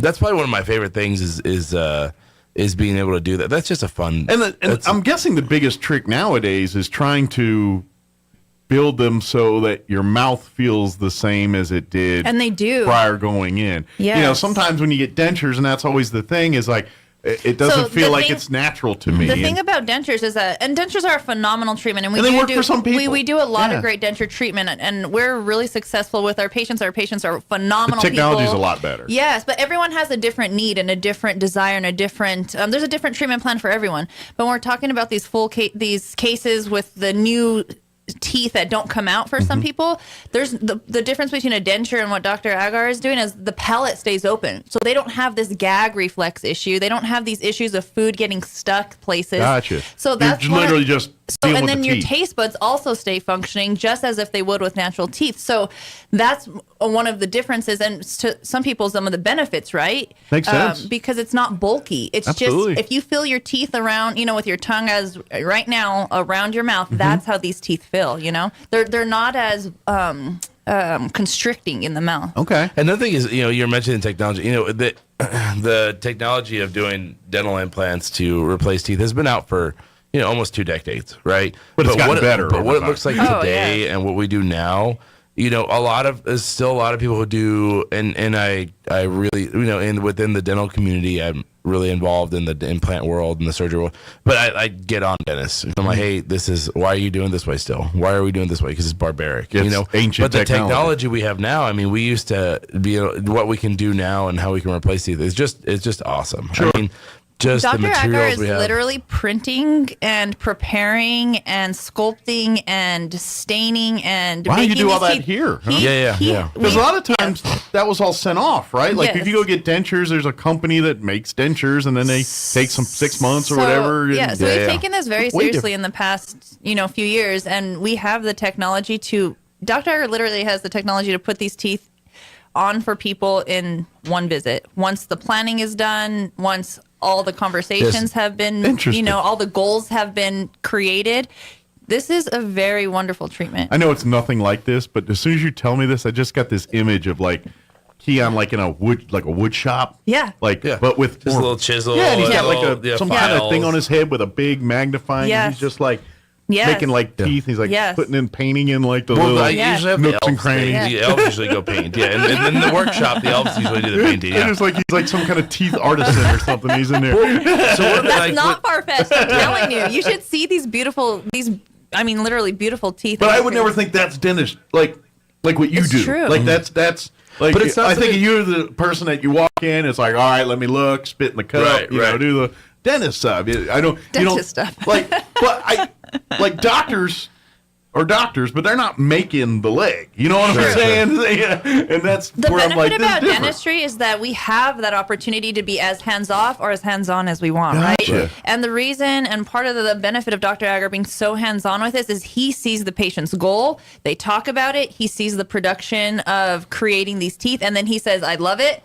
You're gonna love it," and then that's where the goal is That's met. cool. So yeah. It's a lot of as a business, we've invested a lot in doing this and a lot, in For the having people, technology. Yeah. It's like we recently bought some lab equipment that is top of line, state of the art. It's this huge giant thing, but what we can do is the things we can do with it, and it's stuff that it would have taken a month, 2 months to have turnaround time for patients, and now we can do it in 24 hours. Yeah, it's night and day different than just dentistry. Just because it's literally because, and I think part of it too is that they're finally including dentistry into the whole health of a human. Mm-hmm. Sure, yeah. That was, granted, that's been years now they're doing this, but we talked about this a bunch of times where they're connecting the heart to teeth and Absolutely. surgeries and all Yeah. of that stuff. They're finally saying maybe we should bring the dentist into the room when we're talking about overall health Let's care just here. talk about quality of life and patients' emotional well-being. You know Yeah. what I'm saying? How hard is it to not have one tooth? Can you imagine? How hard is it not to have 10 teeth? You know what I'm saying? How hard is it not to be able to go to your family dinners and Sure. just be comfortable? How has your business or has your practice shifted to where not only you're helping and taking care of people's teeth, but you guys have also maybe turned into a first line of defense for finding other problems? And what I mean by that is because the mouth is a port of entry into your body. Sure. That means, it's a lot of things go in and out. If there's an issue with your body, it may have started right here. And you know what I'm saying? Our team is pretty phenomenal. And, when, there's different registration forms to do. And one of those is a comprehensive medical history that we have to get. We also talk about it in the room with the patient. And some patients are like, hey, I'm just at the dentist. Why are you asking me all these questions? They get a little frustrated at first, but it's very important. And I think we try to make that connection with the patient to say, hey, we're here to treat or help you with whatever you got teeth-wise, but we're also concerned with your whole systemic health as well, because that plays into effect the longevity of the work that we're even going to do, right? So even Dr. Agger's, the cases that we're talking about here, like he goes through blood panel work, make sure people are optimized, and he can speak on it, but you're correct. The systemic health is a supporter to whatever we do from a dentistry perspective. And I think that's where the big change in your industry is where they finally got to a point they said, why do we treat dentistry as like this whole separate part of, eye care was that way, you know what I mean? And now it's starting to say, no, the eyes are attached to the head, which is attached to the body. The mouth is attached, the teeth are attached to the mouth. But by the way, things happen where, maybe an infection that starts here goes sepsis, and then we got a lot more issues to worry about than your teeth. Yes. You know what I mean? But it's all connected. If you get something wrong with your eye, it could affect your brain or something else. And we figure it out. We need to figure that out. And that's where, and I think that's where you're seeing probably even the advancements, because let's face it, what dentistry like when I was a child versus today's not even remotely the same. I mean, you go back as a kid, it almost looks more like the lobotomy torture zone. And that's what some people remember. We have conversations even today with patients who come in for basic exams or basic things, and they say, gosh, I remember when, or that dentist took my tooth out. They said kids couldn't have the numbing stuff. And you hear all these stories, and you're just like, what? And so I even tell them, I'm so sorry. I mean, we're happy you're here, and that's not the experience you're going to receive. But you should talk, maybe Dr. Agger can speak a little bit on some of the success comments that you hear from your patients, because I feel like what Dr. Agger, and all of us hear this at the end of the day for any type of treatment we do, but he has some pretty amazing experiences with his patients. Well, it's because at the end of the day, yes, we look at it, it's like you simple tooth fix, but for what these individuals, some of these folks have been going through years of dealing with it, right? And they don't have to deal with that anymore, and it's like, oh my gosh, this is like when I was a teenager and I could chew, you know what I mean? And that's a huge deal. I don't care if something as simple as fixing a rotting tooth is the difference between. What have patients told you? Yeah, well, I mean, but it's about that. So one that stands out is a patient she knows, but really, really manly guy, really very masculine, right? Doesn't want to ask for help. But very respected in the community. Just wonderful guy. Just everybody loves him. But not touchy-feely, not shake your hand kind of guy. He's used to helping people, not getting help from people. Right. But he's not a touchy-feely guy, right? And we got him all figured out and got him some teeth, and it was one of the things. It's funny. It's not really what he said. It's what he did. He gave me a hug, right? And said thank you. It was very genuine. Where'd that come from? And I was blown away. This was not a pat on the back hug. I was like, this is like a full-on bear hug, right? And I would never expect. You like these patients, and you just think they're awesome. You have to really get to know them, and they're super, super cool. Never expected that, So it wasn't really, in that case, it was like, man, that hug meant so much more than anything he could have ever told me. And this is probably why y'all are dentists to begin with. I mean, yes. Right. But at the end of the day, the result of somebody changing their lives for the better is the reason why y'all are doing what you're doing. It's just fun, and is the process difficult? Yeah, of course. I mean, it can be difficult, but we try to streamline as much as possible and make it as easy as possible and least appointment as possible. And the result, it's funny, I think when we'll especially later on, sometimes we'll show, hey, this is your before, and patients are like, how did I live like that? How did I walk around with 10 teeth? And now have this smile from ear to ear, and they can't stop smiling. They look so much different. The human body is amazing at overcoming and adapting. Oh yeah, people are amazing. Yeah, and how we cope with lives and things, and then someone else looks at the way you did it, and it's hard to wrap your head around it. But The human brain and the human body is an amazing thing. And you take a limb, at some point the brain's like, well, we're going to figure out how to live life without that limb, I mean, it's... Yeah. And you were not only that, you were talking about the sleep apnea stuff too that we do, and that's one of the things that people adapt to, right? They think they're sleeping fine. Oh, I'm fine. I got a couple hours of sleep, or I'm not that grumpy this morning, or whatever it is. But that's another adaptation. Is like, hey, I feel okay. You could feel better. Like you could feel. I mean, we had a teacher come in, and she was like, I was not the cool teacher. I was the grumpy teacher. The kids hated me, and so she came in. They kept giving me coffee. That would help. You know what's bad when the kids are like bringing you coffee. Right. Yeah. If you get a lot of Starbucks gift cards, maybe they're trying to tell you something. Parents are like, chill out. It's okay. But anyway, she came in, and we got her sleep apnea information all in line, and we made her an oral appliance. She did not want to do CPAP. She can't do CPAP. I don't want a mask on my face. I get that. You don't want to sound like Darth Vader. Yeah, and then like even especially females though, it's like they have these marks on their face. Right, and it looks like you've been sleeping on your face all night. You just try to put your makeup on and stuff in the morning. You're just like, oh gosh, I just don't like the way I look. Anyways, long story short, yeah, Mike's the same way. Yeah, Mike has a straight, Mike is the same way. Anyways, I gotta look good. Yeah, long story short, at least. Yeah, we made her an oral appliance, and she's like, I'm now the cool teacher. Like every student loves me. Like I go to work, I'm happy, I'm not grumpy. I slept. I didn't know I could sleep this good. And so you don't realize how much you've been coping until you've experienced how it's supposed to sound. Exactly. And I'm guessing that's why you got the bear hug of your life, because he's been coping for so long, and now he's like, wait a minute, I don't have to push it to my side, do whatever magic I was doing to make this bearable. It's a quality of life thing. Quality of life. It's a huge deal. Improvement. It's so great. But Sarah's right. I mean, people they're like, oh, I get up 5 times a night to go pee. It's just is what it is. Or I'm getting quote unquote old. Yeah. No, that's not. I'm just as bad as everybody else. And I think actually what's interesting is I feel like I see more sleep apnea in a population that I didn't expect to see, and it's like 30-year-old guys, 30 to 40. Because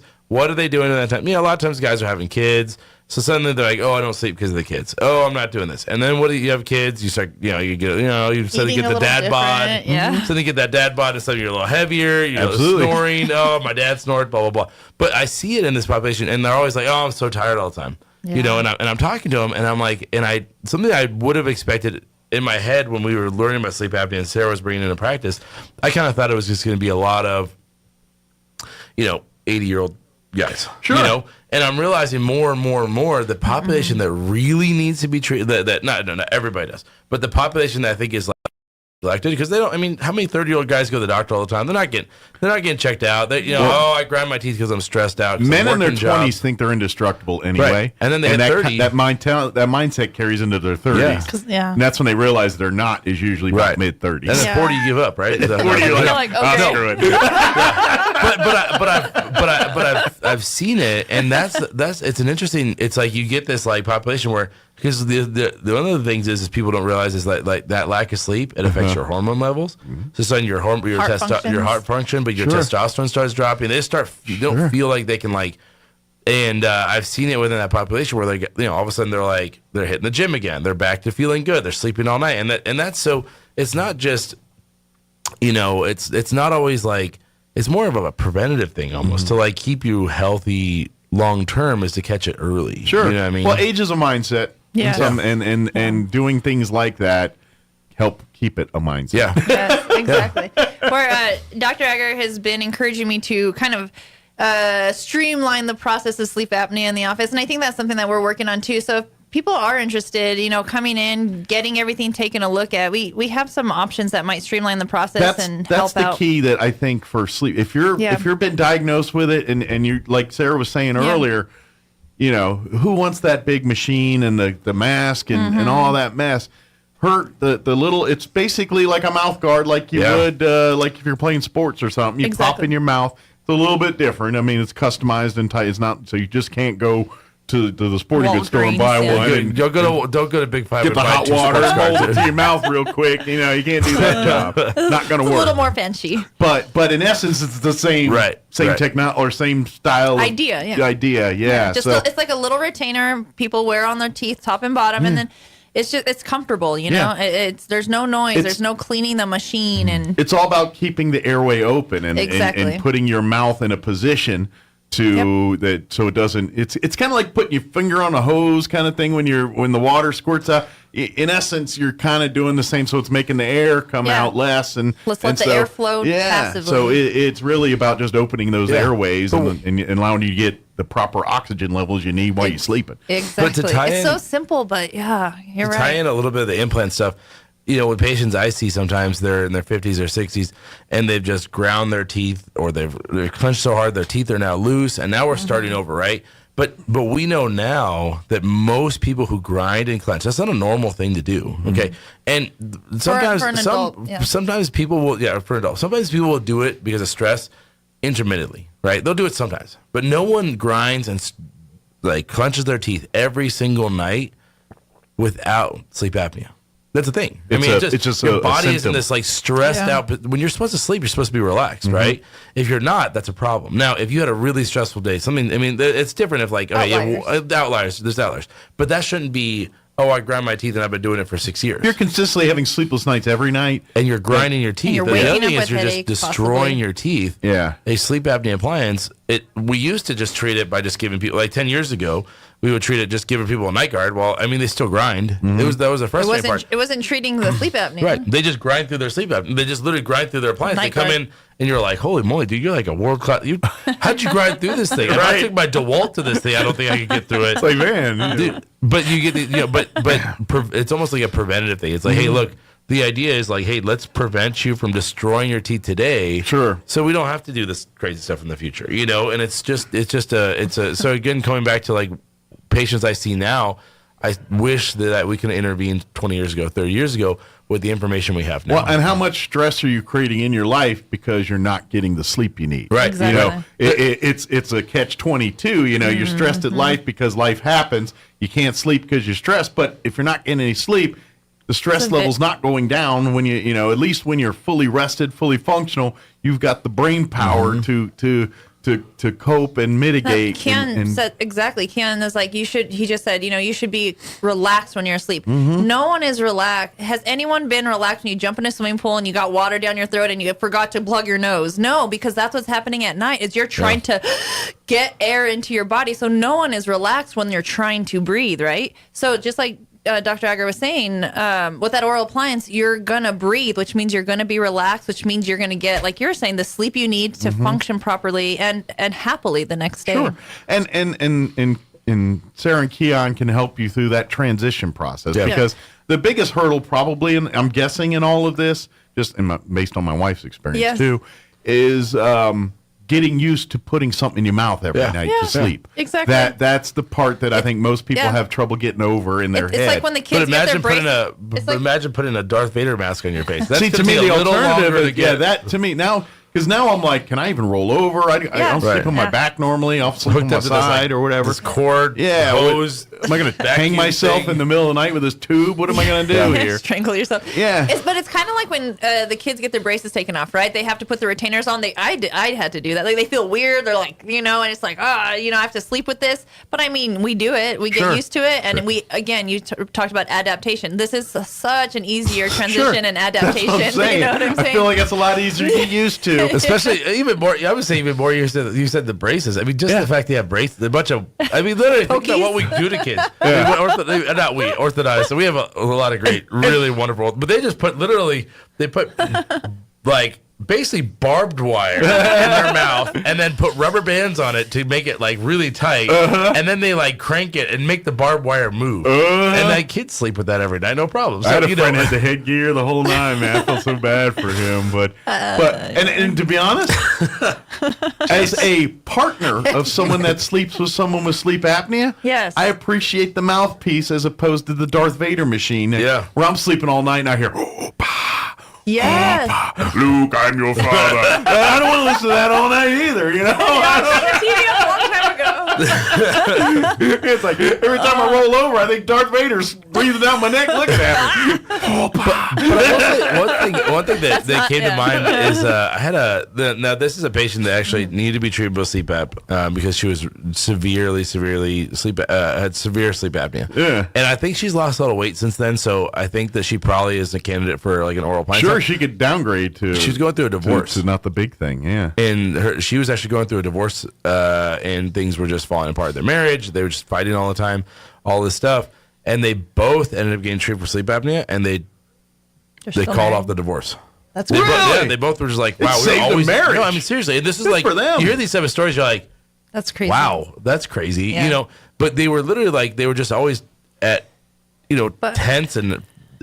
At each other's Their stress levels came down so much that they liked each other. And again. they started sleeping again. They seriously like That's awesome. and That's amazing. And I when she came in and she I'm a looked like Christian, so I'm going to say God was involved in that. Yeah, one, yeah. so, And that's not far fetched. Yeah. but it's like one of those things. It's like it's like if I know it's like if you don't sleep all night. I have little kids. Anybody who has kids knows like if they're up Sleep deprivation sick, is man, the they're up worst. sick. One night you're fine. The second night, man, it's kind of rough. The third day you're like not functioning Mad at right. everyone. There is a reason people with nefarious do tortures and things like that. That's one of the things they start exactly. doing you Yeah. is depriving you of sleep sleep. apnea. Yeah, sleep. It's sleep apnea. 101 when it comes to captivity and all that stuff. Well, you think know? about what is that? What did they do with the waterboarding? That's basically just exactly. That's essentially snoring. Yeah, there you go.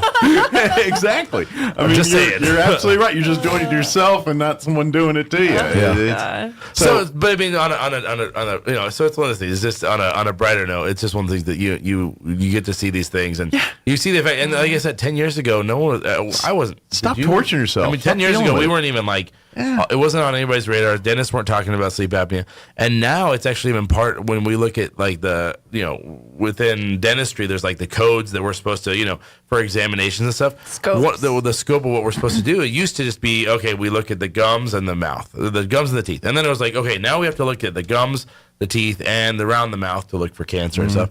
And now part of our evaluation according to the actual codes that we send our billing, right? Our Even look at scope the- of practice. Is look at the teeth, you look at Gotcha. the gum health, Airway. you look at the airway, or look for cancer, and then look at the airway. Like and the look at- insurance companies are seeing that what you guys are Yes. doing is it's saving them literally money And too. ben- and in the beneficial for the description of what we're patient. supposed to do for an adult patient, And that's evaluate the airway. golden ticket to get these things happen. Once the money people understand that saving them money, they're going to back this even more. Right. So that's and a good support thing. the patient, Yeah. support their their It's good to see. the people. Yeah, it's because sometimes we get questions like, "Why are you asking me about my sleep?" Like the people are weird about it, because, but even how we have patients come in like, "Why are you checking my gums?" And no one's ever done that before. Why are you measuring my gums? Right. I'm like, Because they're thinking well, that if we don't measure it, we don't know what not your we're wheelhouse. treating. We're not what we're doing here. Guess And what's so- attached to your teeth? Those gums. Right. Yeah. If the teeth ain't holding, maybe it's the gums. Yeah. And then the True. mouth has to be True. healthy to have and then the mouth is connected to the airway, and the airway is connected to the neck bone, and the neck bone's connected to the Yeah, exactly. And I was trying to think of that song. You guys are saying that. I failed it then too. We're about out of time, but I will say this: when it comes to sleep apnea or any service through Carabelli Dental, whether it's fixing teeth or sleep apnea, how are you doing now?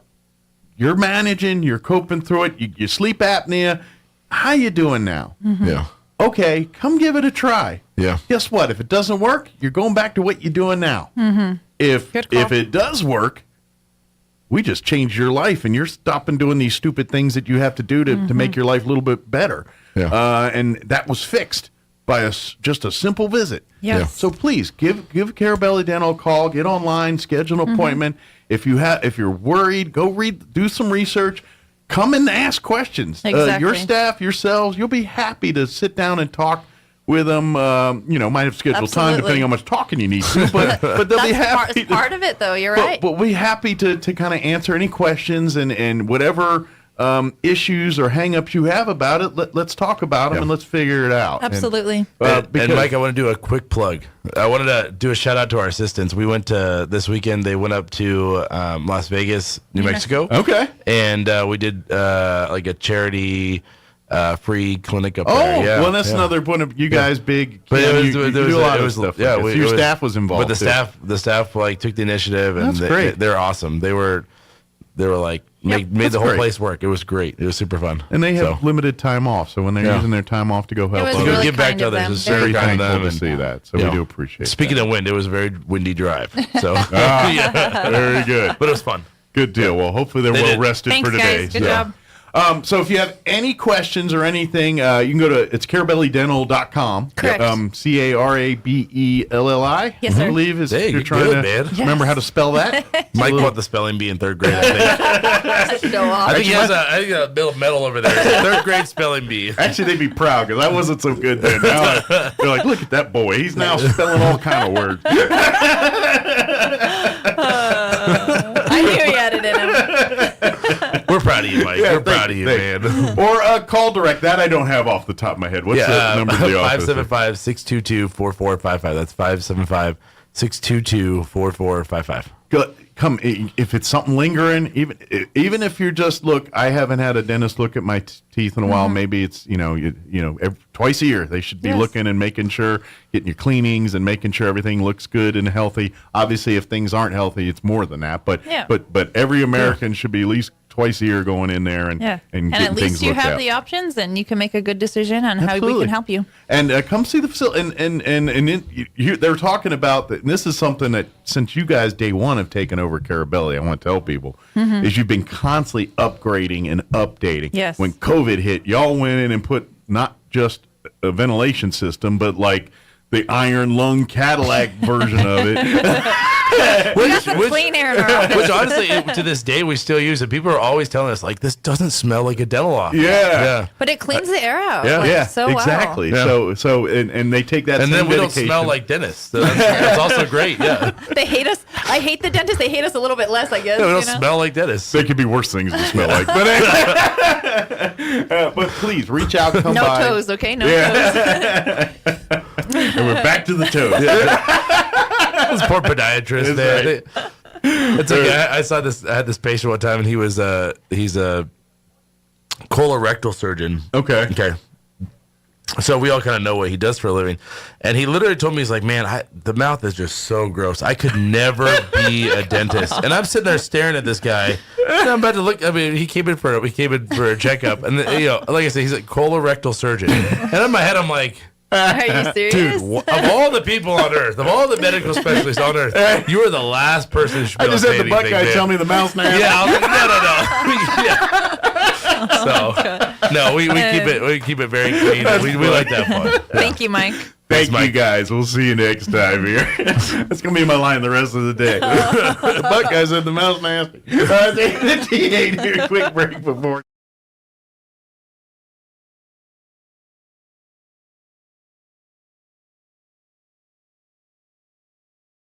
Budget right now includes a pay raise for every county employee. Finance Director Roberta Gonzalez presented her proposed budget Tuesday to the Eddy County Commissioners. The budget proposes a 5% cost of living wage increase. Gonzalez says she estimates the county will spend about $51.2 million for personnel expenses next year. That's an increase of about $5.4 million from this year's spending plan. The budget is expected to be finalized and approved by June. Also in the Eddy County budget, money for the sheriff's office to purchase a new armored car at a cost of $326,000. Under Sheriff Matt Hutchinson told county commissioners that the department's current armored car continues to suffer from serious maintenance issues. The commissioners unanimously approved the expenditure. Hutchinson said the company that makes the armored cars is currently on a 12-month waiting list for law enforcement agencies, but they could lock in the price if they committed to purchase one now. You're up to date. I'm Jared Sorello reporting. I'm meteorologist Jennifer Naramore with your Pecos Valley weather. Dry weather conditions, breezy conditions too, and a warm up all in the forecast. Wall-to-wall sunshine coming our way for today, starting to pick up that southerly wind just a bit, and our highs are ranging from the mid to upper 70s. Cloudy and breezy as the night goes on, our overnight low at 45. Stronger winds from the south on Thursday. We could see some areas of blowing dust. Also, critical fire weather conditions setting up. That's your latest forecast. I'm meteorologist Jennifer Naramore. With the Wall Street Business Report, I'm Bill Alexander. A top U.S. regulator told a Senate panel on Tuesday that Silicon Valley Bank executives did a terrible job of managing risk before the lender collapsed, as lawmakers demanded to know why warning signs of trouble were missed. In the first congressional hearing into the sudden collapse of two U.S. regional lenders and the ensuing chaos in markets, the top banking regulator at the Federal Reserve criticized Silicon Valley Bank for its lack of a chief risk officer. FTX founder Sam Bankman-Fried was charged with directing $40 million in bribes to one or more Chinese officials to unfreeze assets relating to his cryptocurrency business in a newly rewritten indictment unsealed Tuesday. The charge raises to 13 the number of charges Bankman-Fried faces after he was arrested in the Bahamas in December. British grocery inflation rose again in March to a record 17.5%. For the Wall Street Business Report, I'm Bill Alexander in Washington. You've heard of a Four Seasons room, but have you heard of a Four Seasons window? Jennifer here from Trustmark Roofing and Windows. It might surprise you to learn many windows are built to handle only the cold or only the heat, but not both. In Southeast New Mexico, one or the other doesn't cut it.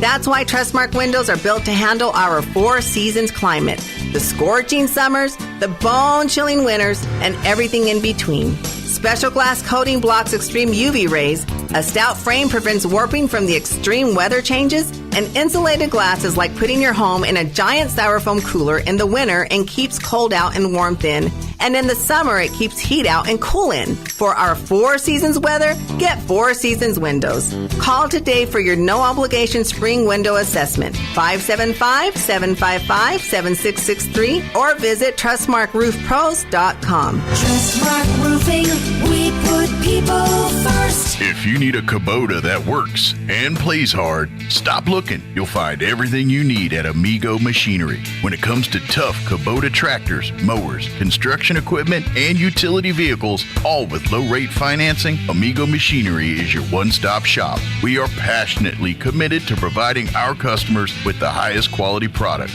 most innovative solutions, and services delivered with integrity and professionalism. Stop by Amigo Machinery in Roswell or see us online at amigo-machinery.com. Get more bang for your buck this tax refund season with LGS Guns and Ammo. Southeastern New Mexico's authority for guns and ammo is fully stocked once again, and that means no waiting to get what you need. Guns, ammo, gear, targets, optics, and knives, safes, and so much more. From brands you know and love like Ruger, Rossi, Mossberg, Smith & Wesson, and more. Stretch your tax dollar and get more bang for your buck with the help of LGS Guns and Ammo. Southeastern New Mexico's authority for guns and ammunition across from Target in Roswell and at lgsguns.com. Here's a Mornings with Mike Winters fun fact. U-Haul is the world's largest advertiser in the Yellow Pages. Too bad millennials don't know what the Yellow Pages are. Here's Mike Winters. And good morning. It is closing in on 9 o'clock. Stay tuned next hour. We're going to have the folks from American Legion Post 61 join us, give us an update on what's going on there, update on meetings, events, things, and talk about some of the stuff they've been doing last month or so. That's coming up next hour. Town Hall News is up next. Don't go away. We'll be back. Your home for Sean Hannity in Roswell. 106.5 Roswell's Talk FM, KEND, Roswell, New Mexico. News this hour from townhall.com. I'm Rich Thomason. In a further deterioration of U.S.-Russia relations, Moscow says it will no longer give Washington a heads up about its missile tests. In remarks carried by Russian news agencies, Deputy Foreign Minister Sergei Ryabkov says Moscow has halted all information exchanges with Washington. President Vladimir Putin had last month suspended the New START treaty, charging that Russia can't accept US inspections of its nuclear sites under the agreement at a time when Washington and its NATO allies have openly declared Russia's defeat in Ukraine as their goal. The Foreign Ministry had initially said Moscow would keep notifying the US about planned test launches of its ballistic missiles, but Ryabkov's statement reflects a change of course.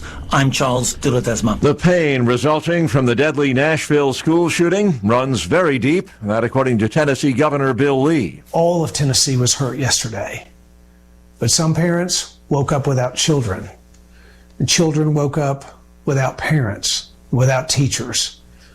And spouses woke up without their loved ones. The governor calls the attack at Covenant School a tragedy beyond comprehension. 3 adults and 3 children were killed.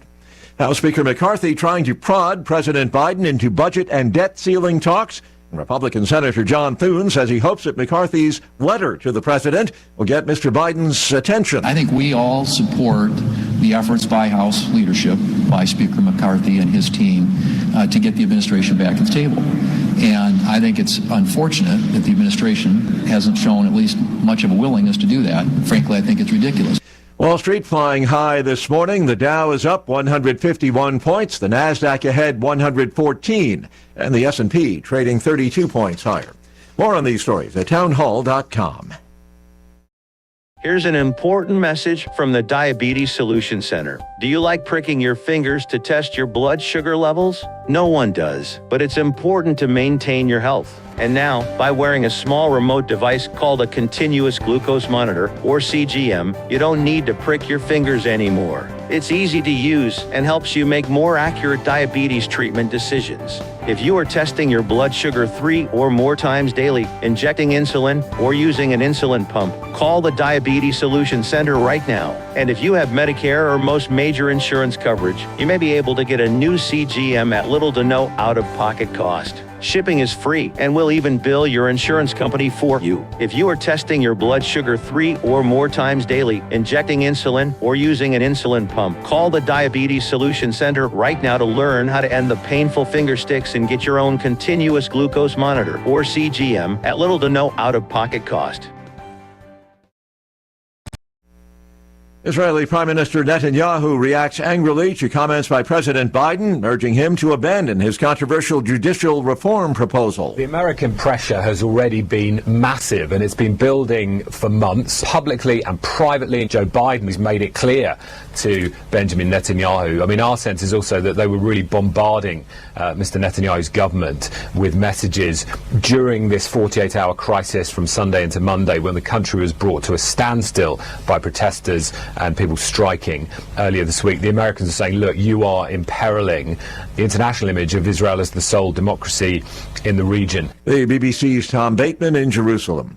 Germany's constitutional court has ruled that a law banning child marriages needs to be amended because it removes the possibility of continuing a marriage once both spouses become adults. News and analysis at townhall.com. Federal prosecutors have charged a man in last year's firebombing of the office of a prominent Wisconsin pro-life lobbying group. The U.S. Attorney's Office in Madison announced that 29-year-old Hidindu Sankar Roychowdhury was arrested Tuesday at Boston's Logan International Airport and charged with one count of attempting to cause damage by means of fire or an explosive. Prosecutors believe Roychowdhury threw Molotov cocktails into the Wisconsin Family Action Office in Madison on May 6th.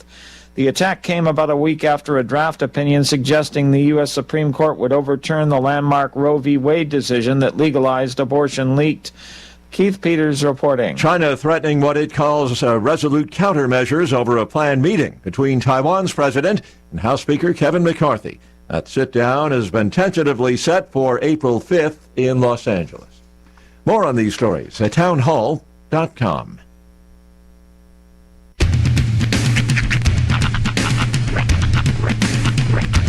What in the wide, wide world of sports is going on here?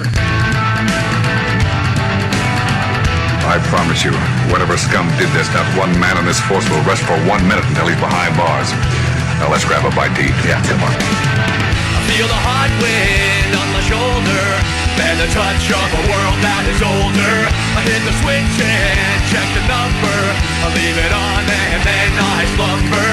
I hear the rhythm ringing through it. Flamenco guitar and cumbia music. I hear the talking of the DJ. The devil listen, what does he say? I'm on a Mexican radio. I'm on a Mexican radio. Broadcasting live from high atop the J.P. White Building in downtown Roswell, New Mexico. It's Mornings with Mike Winters on 106.5 Roswell's Talk FM. Is that what I sound like when I talk?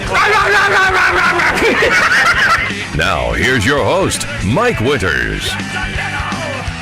And good morning. It is 6 minutes after 9 o'clock. Welcome to hour number 3. Trace and Dearnos. Of Mornings with Mike Winters right here on 106.5 of Roswell Talk FM. Happy Wednesday, everybody. Yeah, buddy. Hope your Wednesday's going well. I've had this crab claw hooked into Channel 4 and Channel 7 for the past 3 days, and nobody's done anything about it. It's just been sitting there. I can't see it. I know. So. It's plugged into the thing. I'm just I wonder if anybody's going to take that out. Nobody has. Nobody has. I think the boss has even been here. He didn't mess with it. No. And I don't see it, so I don't know it's it because it's out of my vision. So. I did get a phone call. What did I do? Want to let folks know the Historical Society for Southeast New Mexico wants to announce that they're going to extend by 1 week the Historical Society's New Mexico Scholarship deadline. It was March 31st, the end of this week. They've now extended it to April 7th, 1 more week. They've given folks.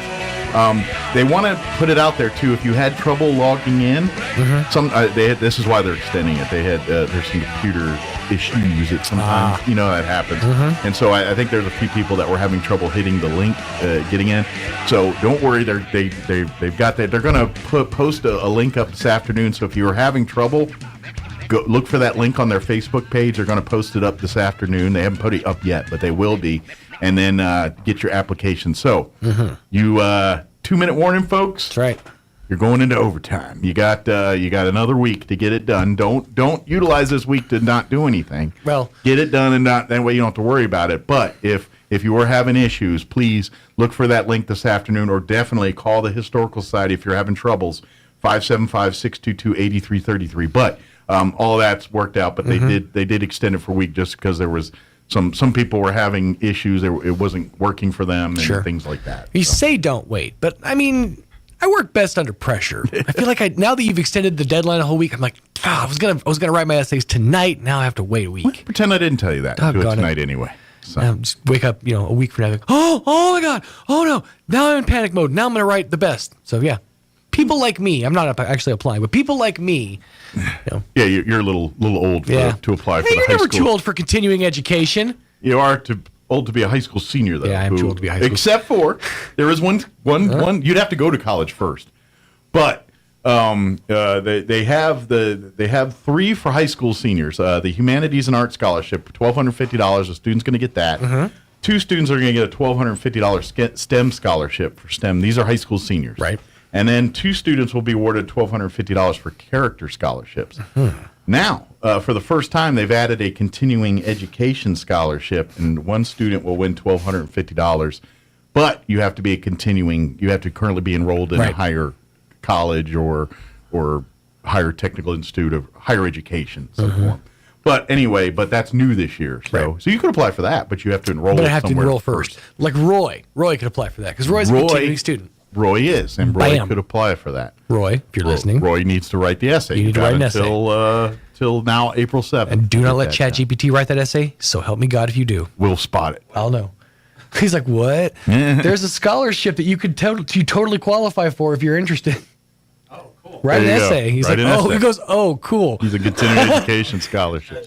Trying to get Yeah, just. That's what he's saying, don't do that. Yeah, I'll know. We'll spot it. We'll spot it out. That's right.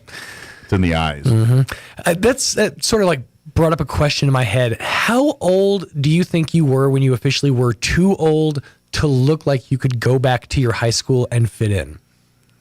Because you looked old from a younger age. Yeah, me? Older from a younger age. I would say 20s, mid-20s. Maybe mid-20s. See, I would say I could have gotten away with it up until about 29. That was pushing it because I've kind of always had those kiddish looks, without the beard and the goatee, I could pull off kiddish see, that's looks. my thing. As I started getting gray hairs at 18, I was literally graduating high school and had a gray hair or two already. Right, I was. Yeah, after 30, I figured out that I've looked at my face with different filters and stuff. Yeah. Without my beard, I kind of look like Elmer Fudd. Yeah, although I would argue kids to me look older now than they did when I was that age. It's really funny just how the suspension of disbelief of how old people were when they were playing high schoolers back in the day. Like when Grease came out, It's like John Travolta looks like he's 30. I don't they care what it all says. are in their like late 20s, early 30s. Yeah, they look like and they look like grown people. Mhm. Yeah. That's just odd. But so does every other show like that. I mean, in fairness, I've looked at like, footage from like the 40s, 50s, but people aged younger back then. I'm guessing it's because we had cigarettes in operating rooms. Yeah, maybe. But people, like, when they were, like, in their 30s, they looked like they were in their 50s. Yeah, They had that facial structure generally. well, part of it would be the clothing and stuff. Could be, yeah. They dressed more adult back then because they didn't have sweatpants and Yeah. culottes and all the things we wear today. The so that might be some of it. They all polyester look- and jeans that lets them stretch. Well, I was saying they back then they all wore like suits and dresses, and even their casual attire was more formal than like casual for them is like now what people wear to church now, and so that might be some of it too. I think you just put kids in a suit and they look older. That could or be. kids in a dress. That might be part of it, but that's been true with TV. I mean. Is there anybody on God's green earth that believed that the people in 90210 look like they're in high school? I mean, honestly. Yeah. One of those actors was already near 40 when they started that show. That's true. That is. The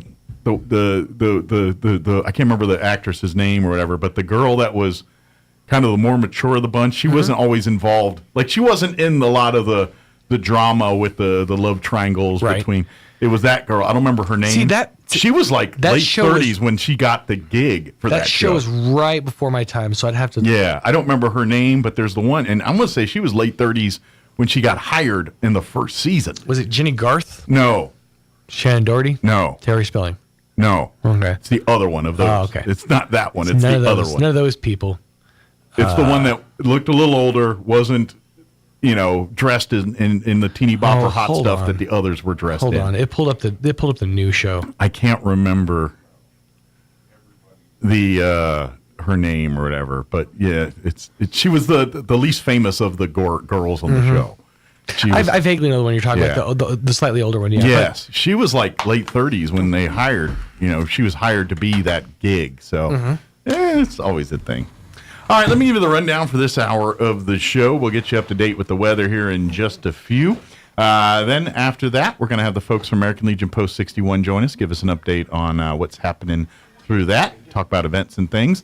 Later on this hour, we'll get you up to date with news of the local variety along with your Wall Street business update and whatever else we can come up with for this hour of the show.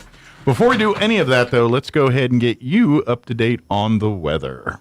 I'm meteorologist Jennifer Naramore with your Pecos Valley weather. Dry weather conditions, breezy conditions too, and a warm up all in the forecast. Wall-to-wall sunshine coming our way for today, starting to pick up that southerly wind just a bit, and our highs are ranging from the mid to upper 70s. Cloudy and breezy as the night goes on, our overnight low at 45. Stronger winds from the south on Thursday. We could see some areas of blowing dust. Also, critical fire weather conditions setting up. That's your latest forecast.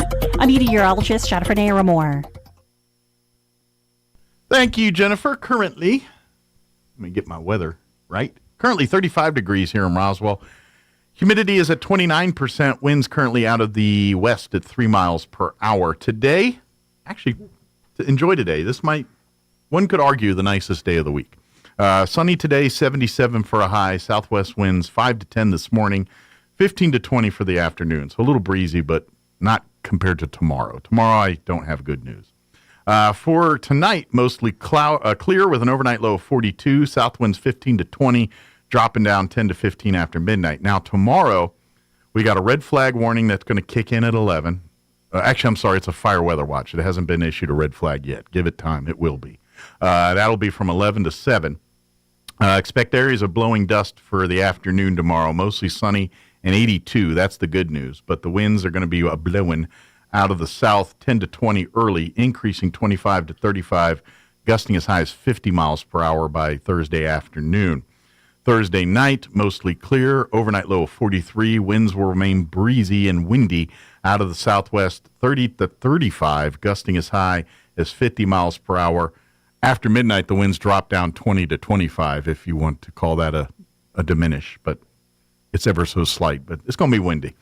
Friday, sunny skies, high near 71, winds still lingering out of the west, 15 to 20 early, 20 to 25, gusting as high as 40 miles per hour by Friday afternoon. Friday night, mostly clear, overnight low of 34. And then for the weekend, sunny and 77 Saturday, sunny and 84 on Sunday. All right, 9:16. We're going to take about a 2.5 minute commercial break, and then we'll talk with the folks from American Legion Post 61. Don't go away. Edge Safety and Services LLC in Artesia, New Mexico has an immediate opening for a safety technician. Position requires a clean driving record and must be able to pass a drug and alcohol screen. Edge Safety offers great pay with IRA benefits and employer contribution towards health benefits. Please email resumes to edgecoding@yahoo.com or apply in person at 402 West Main Street inside the Edge Safety and Services facility. Edge Safety and Services LLC is an equal opportunity employer. To plant or not to plant? That is the question. Hi, this is Jim Gill from Roswell Seed Company. Our tomato plants and pepper plants are ready to go. If you plant them now, you might have homegrown tomatoes and peppers before anyone else, or the frost might kill them. As Clint Eastwood would say, do you feel lucky? You'll either be the smartest gardener in the county, or you'll get to replant them all over again. I say go for it. You'll get more practice and we'll get more business. This is Jim Gill from Roswell Seed Company, and I apologize to William Shakespeare. As proud sponsors of the 2023 Golden Gloves event, let Candlewood Suites of Roswell knock you out with spacious rooms, quiet location, and great pricing. Recover in comfort at our Candlewood Suites, 4 Military Heights Drive, Roswell, 575-623-4300, 575-623-4300. Artesia Car Enthusiast, Artesia Chamber of Commerce, and Artesia Main Street bring you the 24th Annual Main Event Car Show and Cruise 2023. Last year's record number of cars of all ages and sizes is sure to be beaten as we have expanded areas for vehicle display, added more food vendors, tractor row, and even a bike boulevard all downtown. We kick things off Friday, March 31st at 6 p.m. for the Main Street Cruise from Bulldog Bowl to 2nd Street and back. Join us Saturday, April 1st from 9 a.m. to 3 p.m. as Artesia transforms into one of the hottest spots for car enthusiasts, residents, and visitors. Please come together to enjoy a weekend filled with music, cruising, friendly competition, and lots of fun for the whole family. Spectators are always free. For more information or to register your car, go to artesiachamber.com or stop by the office at 107 North 1st Street in Artesia. The Main Event Car Show and Cruise, Friday, March 31st and Saturday, April 1st in downtown Artesia, at paid for by Artesia Laundry Tax. Here's a Mornings with Mike Winters fun fact. Turtles can breathe through their butts. We imagine you know some people who do that too, because that's where their heads reside. Here's Mike Winters. And good morning. It's 19 minutes after 9 o'clock, and joining us in studio this morning, excuse me, from the American Legion Post 61 family, Jen and Lee back with us. Good morning, guys. Good morning. How's life at the post this morning? Busy. It's been very busy. I know springtime here. Things at Memory Lawn have been picking up. Oh, yeah. Yes, we got very exciting news about Memory Lawn. Yeah. So we finally. Yes. Things are showing up that we've been wanting and fighting and trying to get done, and now it's starting to look like a cemetery and a veterans, a place where veterans call home. Yeah. So it's a good thing. Yep. Go ahead. Well, since we're already talking about it, go and spill the beans. So Deborah Mayhew, she came to visit us. I think she's still in town today. They're switching over sextons, so they're interviewing some folks here locally, which is kind of exciting. And we finally managed to swap out the POW flag, so we got one up there that's a little bigger. Doesn't look quite so silly. It looks like it's not a baby child version of it. 4x6. Yeah. Yep. Looks like it's commiserate with the flagpole of which it resides on. Yes. Exactly. Yeah. And the biggest news is that they are actually talking with somebody local here to redo that front wall that's at those front gates.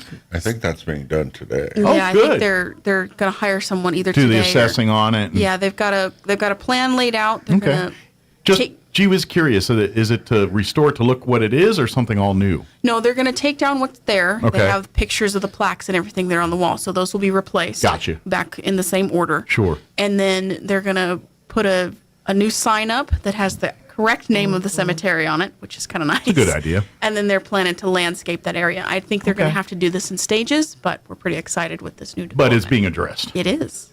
Good. Yes. Well, and let's face it. If you saw that cemetery 3 years ago and you see it today, it's a whole night and day. Yes. Great difference. I would like to think we had something to do with it.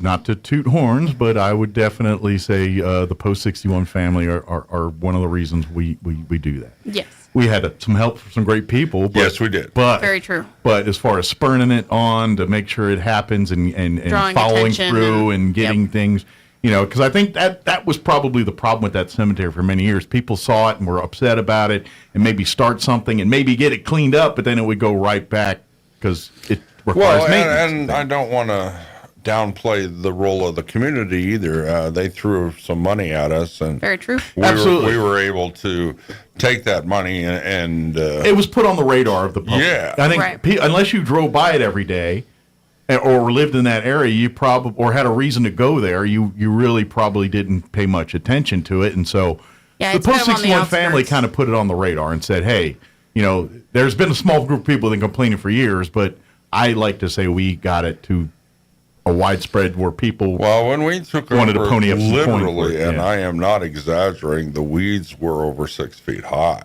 Yeah, I it was mean, an abandoned lot basically. Yeah, and we had to take brush mowers out there, cut all that down, and then Yep. once we got the weed situation under control, then we kind of turned to the landscaping. Once you gave it a haircut, it started looking like a cemetery. Yeah, Yep. we got the owner to grade the road in there. I mean, the road was horrible in and out of there, and when he put Just up when the- years of neglect when he, done to that yeah, place, when we finally got him to put up a new flagpole, I mean, that was night and day. Once that happened, a ton of stuff started happening. Right. So, I mean, And we just finished painting the fence too. the fence has been completely painted. and that was a test in and of itself that took longer than it probably needed due to. to but weather and due to health and all weather. that. due to logistics, it is what it is. Yep. Yeah. Plus, we had to repair the gate. I mean, we literally had to weld the gate. I mean, Yeah.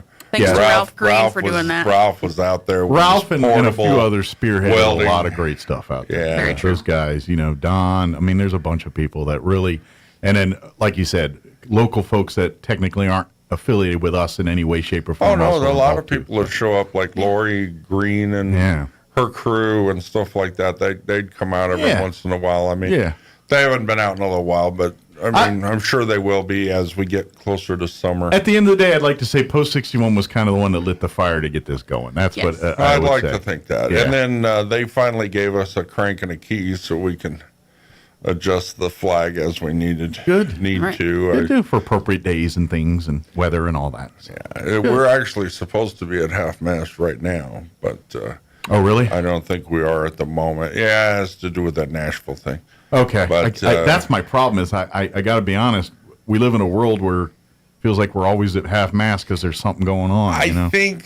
Yeah, it does seem that way. I personally It does feel like that, believe, and doesn't it? this is not trying to express a political opinion at all, but I think we go to half mast too often. I think. I understand what you're saying. I think if we do it for everyone, then what's the honor in doing exactly it? right. And that's what I it's think. supposed to be reserved for people that have made a contribution to this country, have done and have maybe played the ultimate And I sacrifice. don't want to downplay the role of the injured parties. In Exactly. I know what Nashville or you're anything. saying. I get your but sentiment. at the same time, we reserve that for. It's like we want to honor all humans, but certain things are meant for certain things, and we don't want to cheapen that by making it available to everyone. Well, that and I for think, you modern folks, it's like the blue check mark on Twitter.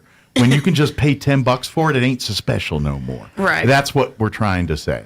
And I think that like a lot of times it's done for political reasons. I mean, Cesar Chavez or people that were not affiliated with The United States. the ascendancy of the United States. Right. I mean, I think, and again, I'm walking a fine line here because of the politics of everything, but I think that if we reserved it for the people that built America, not the people that tore down America, if that makes sense, I think we'd be better off. But I don't want to go down that rabbit We're just hole. talking about we're glad that the flag's back and the POW's flag is there at Memory Lawn, and we're so happy that the community embraced helping us make that cemetery back to its proud form it should be. Right, and I do want to thank Murphy Oil. I mean, they gave us $100 worth of gas. So That's I mean, awesome.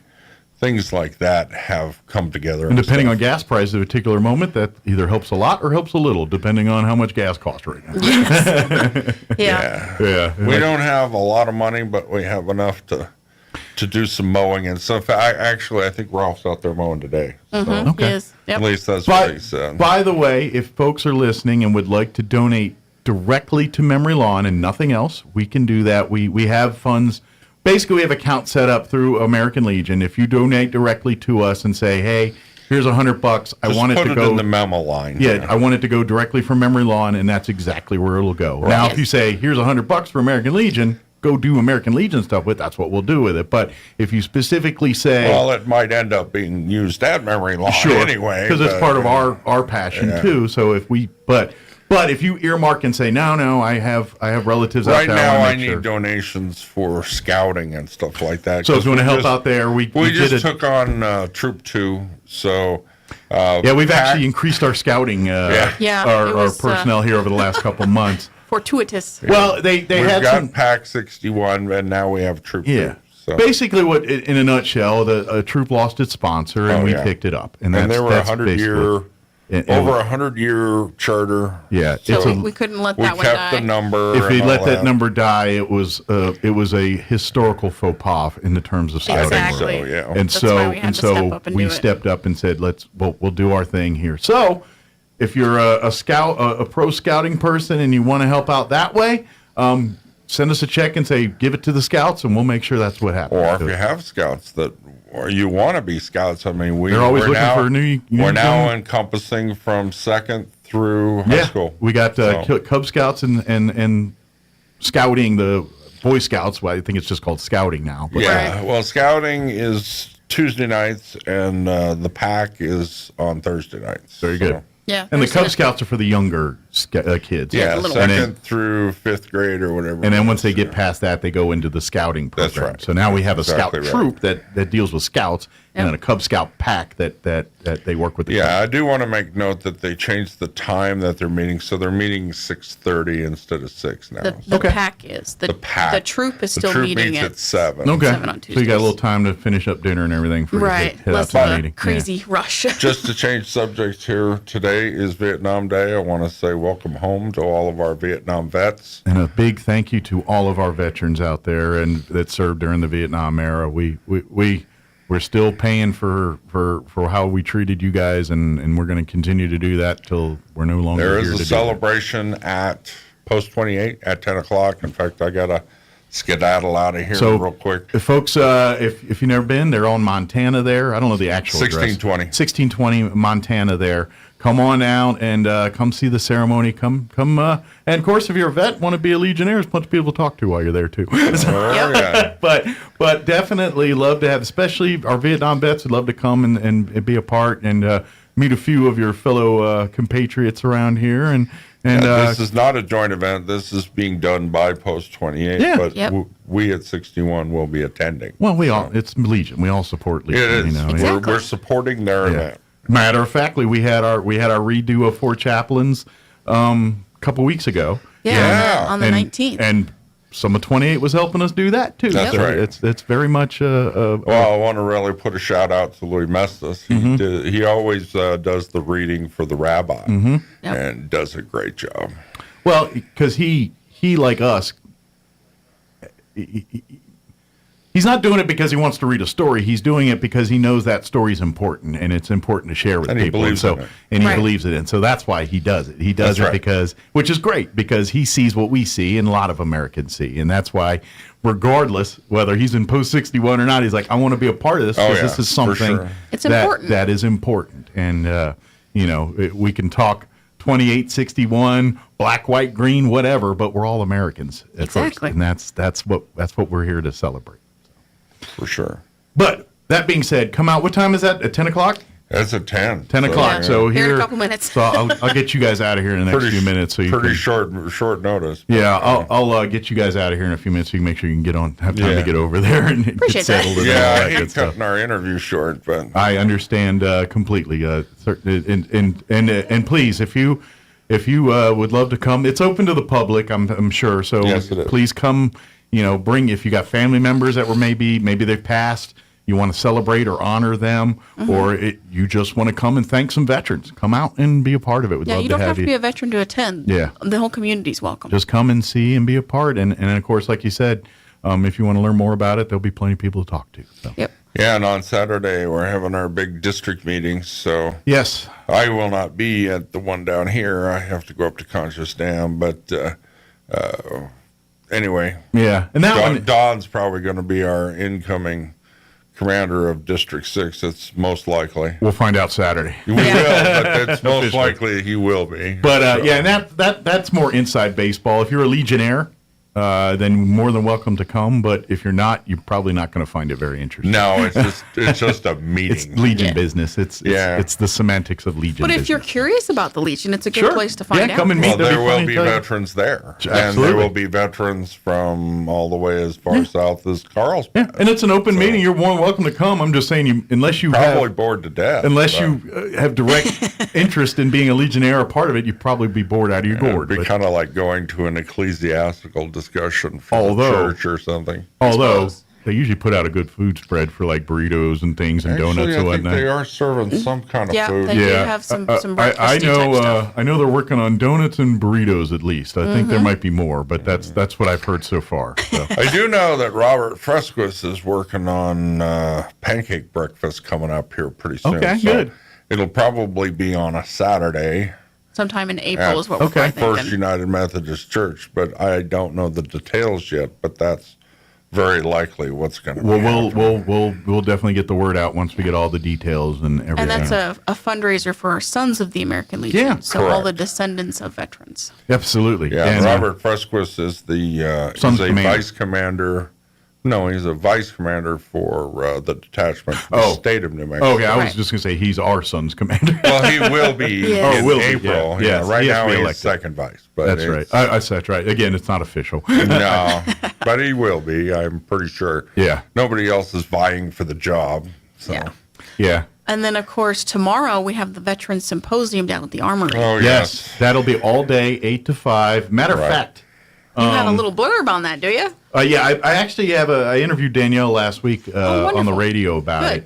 The event is 8 to 5. The all-day services include Veterans Property Tax Exemption Waiver Clinic, so if you need help with that, there's folks there to help you with that. Claims Clinic hosted by the DAV and the VA Regional Office and the New Mexico Department of Veteran Services. Goodwill Industries will be there, so if you want to learn about their services.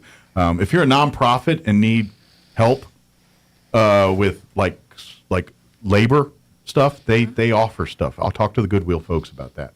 Of course, local Chaves County Veterans Group, Post 61, and I'm not sure if VW is going to have it, but some of our local veterans agencies will have, probably, including Post 61, we'll have representation there. Veterans Healthcare Services and Vet Center, so if you need VA health issues, there's representatives there. Women's Veteran Program, so our female veterans are looking for programs and things specifically for them. There's going to be resources for you on that. VA home loans.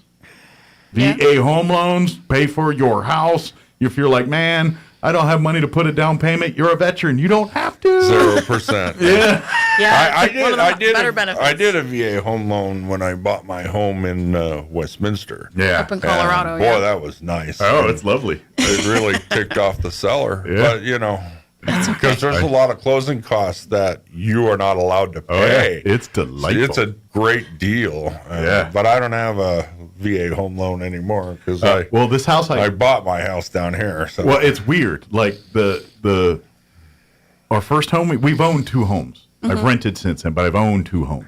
First home, we actually used my wife's teacher stuff. Yeah. The first time, didn't even touch my VA. The home I'm in now, we went through VA. Oh, it's so great. I know. I put 0 down. It's like all these things. You're like, well, I got no. A lot of people don't know that you can take advantage of this, and there's a lot of negativity about it because I remember I was talking to my my buyer broker when I was up in Westminster, and they said, "You're going through the VA. You're not going to get the loan." I says, "Of course I'm going to get the loan. I'm a veteran." Yeah. Right. And once I started the paperwork, I had the loan in hand when I walked into the buyer broker, and they're like, "Oh, congratulations, you just bought your house." I'm like, "Yes, I know." I know. You know, so they try to badmouth it because of the fact. No, it's a great. I know, but the brokers badmouth it because there's a lot of things that the buyer doesn't pay. Sure. And so they want you. They don't to make do as it. much money off you, so That's they're not. exactly They don't. what it they're is. not so happy about it. Right. Yeah. So they try to push FHA and all these other things because they make up to 6% or whatever. Your VA benefits, if you're a veteran, honorably served, take advantage of it. Yes. I don't care what anybody else tells you. Take advantage of it. This is. Put it this way: there's perks for being a veteran, and then Yes, there's there is. really good perks to being a veteran. Yes. And your VA home loan is one of those. The GI Bill's amazing. It's great. It's a wonderful thing. But I personally think that home loan's a bigger deal to me. But that's I just want to me. make it perfectly clear. To qualify for a VA home loan, you must have served 180 continuous days under Title 10. All right. So that there's no ambiguity there. The definition of a veteran on national scale is 180 days. Now, here in New Mexico, you can qualify for some VA benefits at 90 days, but home loan is not part of that because that's a national program. Yeah.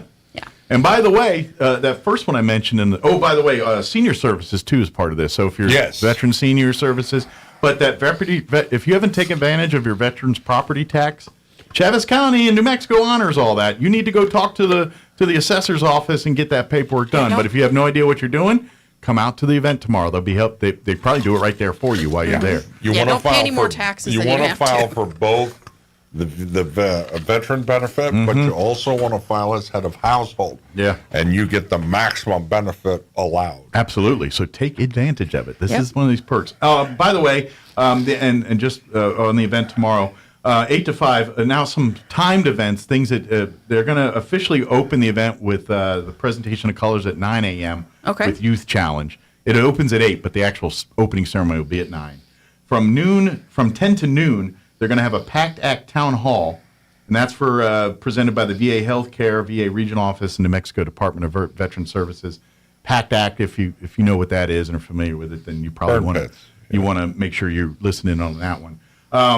For another entertainment thing at noon, the New Mexico Military Institute Gauss Rifle Team will do a performance at noon. Oh, very cool. That's really cool. They're popping up everywhere. Yeah. So you want to check that out. You gotta watch those guys. They're awesome. And now, this one you want to pay attention to. At 1 p.m., they're going to have a survivor's benefit presentation by the VA Regional Office. That's very important. important. So if your spouse is a veteran and you're not really what your survivor benefits are, or if you're not familiar what your spouse gets or what your dependents get or what you do, you want to be a part of that survivor benefit meeting. They're going to educate you on all of that. So when the veteran dies, what is the family entitled to? What are they not entitled to? Right. You get to learn or find out what you're available to. And it's going to be a lot of good information. Yep, Yeah, exactly. And that thing with the veterans benefits, we run into it so often that so many people don't understand what it is they're actually entitled to. And some of those benefits can be really helpful. I know some people that have been in a pinch financially to pay for all the cost because they didn't realize that they were already entitled to these benefits to help cover some costs. Absolutely. So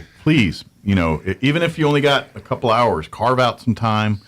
If nothing else, you go and you learn a bunch of information you already knew. If not, you could find things that could really help you navigate your life, whether it's finding jobs to getting benefits to getting benefits you're entitled to that you just haven't taken advantage of. I mean, there's a lot of resources that are going to be available. It's all day tomorrow. Yep. And even if you don't need them now, maybe sometime down the line you're going to, and you'll have that person's business card, and you'll go, oh, hey, now I need your help. Can you help me? By the way, if you're a high school student and you want to play baseball for Legion Baseball, there's going to be at least one, maybe two teams coming out of Roswell this year. Awesome. So get with your coaches Tell them you want to play Legion baseball. Play Legion baseball. Is it a team as part of one of the other leagues, or is it a Legion league? Own league. It's a Legion league. Okay, Yep. cool. And a lot of your Major League baseball players started out playing Legion ball. Good deal. And if you are really good and the teams go all the way, you'll end up in Probably Shelby, North Carolina for the. they're doing it in Carolina. They're doing the national. Yeah, they moved games. it to their nationally a couple years ago, so it's always out of Shelby. But good. You can meet all kinds of people from all over the place, network, and really up your game. Yeah, awesome. And not to mention, it's fun. You get to play baseball in the and have off season. fun. Yeah. So you don't have to stop playing if you don't want to. Good deal. So reach out and see if we maybe get you more than a couple teams. Maybe we get a whole. Well, we're hoping to get at least one, but I think they're talking 2 right now. Okay. Yep. And if we can get NIMI involved, it might be 3. Yeah, we can get a whole batch of teams and have our own intramural league playing teams here as they go to play on other teams. Yep. Yeah, with, our Don Weld is kind of taking the spearhead on this. Oh, good for him. So is he a baseball fan? I'm not sure. He must be. I think he's just a big supporter of kids. Sure. Yeah. I just didn't know if he's a. I've never known to see if he was like a baseball fan or a sports fan. Sports occasionally. Yeah. But it's, I know he it's loves not overwhelming. Bitter Lake and it's not American like Pat Legion. Golf, who only talks about football. Yeah, Especially Green Bay. Basketball. Packers fan? Basketball. Yeah. Yeah. She's from the Cheesehead State. I wonder how she's feeling about Aaron Rodgers. Probably not going to be there next year. No idea. You'll have to ask her next time you see her. I'll point that out. That'll be an hour conversation. Yeah, well, I'll ask her at the beginning of the meeting. That way, I won't be there late. Yeah. But I'll see her Saturday. I'll ask her on Saturday. Yep. The meeting on Saturday. But by the way, if you're interested in becoming a Legionnaire and things, if you're a veteran out there, we'd love to have you at our next meeting. Far as our Legion post meeting, it'll be next week, actually, next Thursday, right? Mm-hmm. Next Thursday will be the first Thursday in April. A week from Thursday, yeah. Week from tomorrow. So next Thursday, 6 p.m. at First United Methodist Church. Mm-hmm. We meet the first Thursday of every month at 6 p.m. Yep. You're more than welcome to come and sit in on our meetings and stuff. And if you're interested in becoming a Legionnaire or a member of our auxiliary or a son, we meet all that same night. Sometimes we meet jointly. Once a quarter, we'll meet jointly all together. Yeah. But I think the next one's June. Right? Yes, in June. But we have elections in May, and then we have June is our big meeting, and of course that's the month of our state convention, which is down in Las Cruces this year. So. Yeah. And next year will be here. But if you would like to join us, it's $50 a year for the Legion and the auxiliary. Yeah. $25 for sons. Yes. And a lot of your dues stay here in Roswell. Absolutely. And if you're under 18, we have a juniors program. We do. So it's $15. Yeah. So. Yeah. Absolutely. And please come to our meeting and learn more. If you want to see if you're qualified and stuff, we'll take care of that right there on the spot and do all that. If for your first year joining Scouts, if you're a member of the American Legion, then we knock all that money off of the first year. And the second year, it's just our portion. So if you have a child that's interested in Scouts and mom or dad's a veteran and interested in saying, hey, come to our Legion, then we come be a Legionnaire and save some money on getting your kids scouting stuff. Absolutely. So as an added bonus. Yep. But wait, there's more. We'll get you with that. So now we'll go in a free fly swatter. We are looking. Come summer, you're going to We need are it. looking for an honoree for Gold Star in April. So if there's anybody out there that any families out there, Gold Star lost a families, loved one service, let us know. Yeah, Gold Star Families Day is the last Sunday in April. I got to be honest. I would love to have the problem is we don't need them because we just don't have as many Gold Star because we haven't had wars. But unfortunately, that's not the world we live in. And unfortunately, we're not going to run out of supply of Gold Star. Well, either come see us in person or you can go to roswelllegion.org or give me a call, 575 268-0220.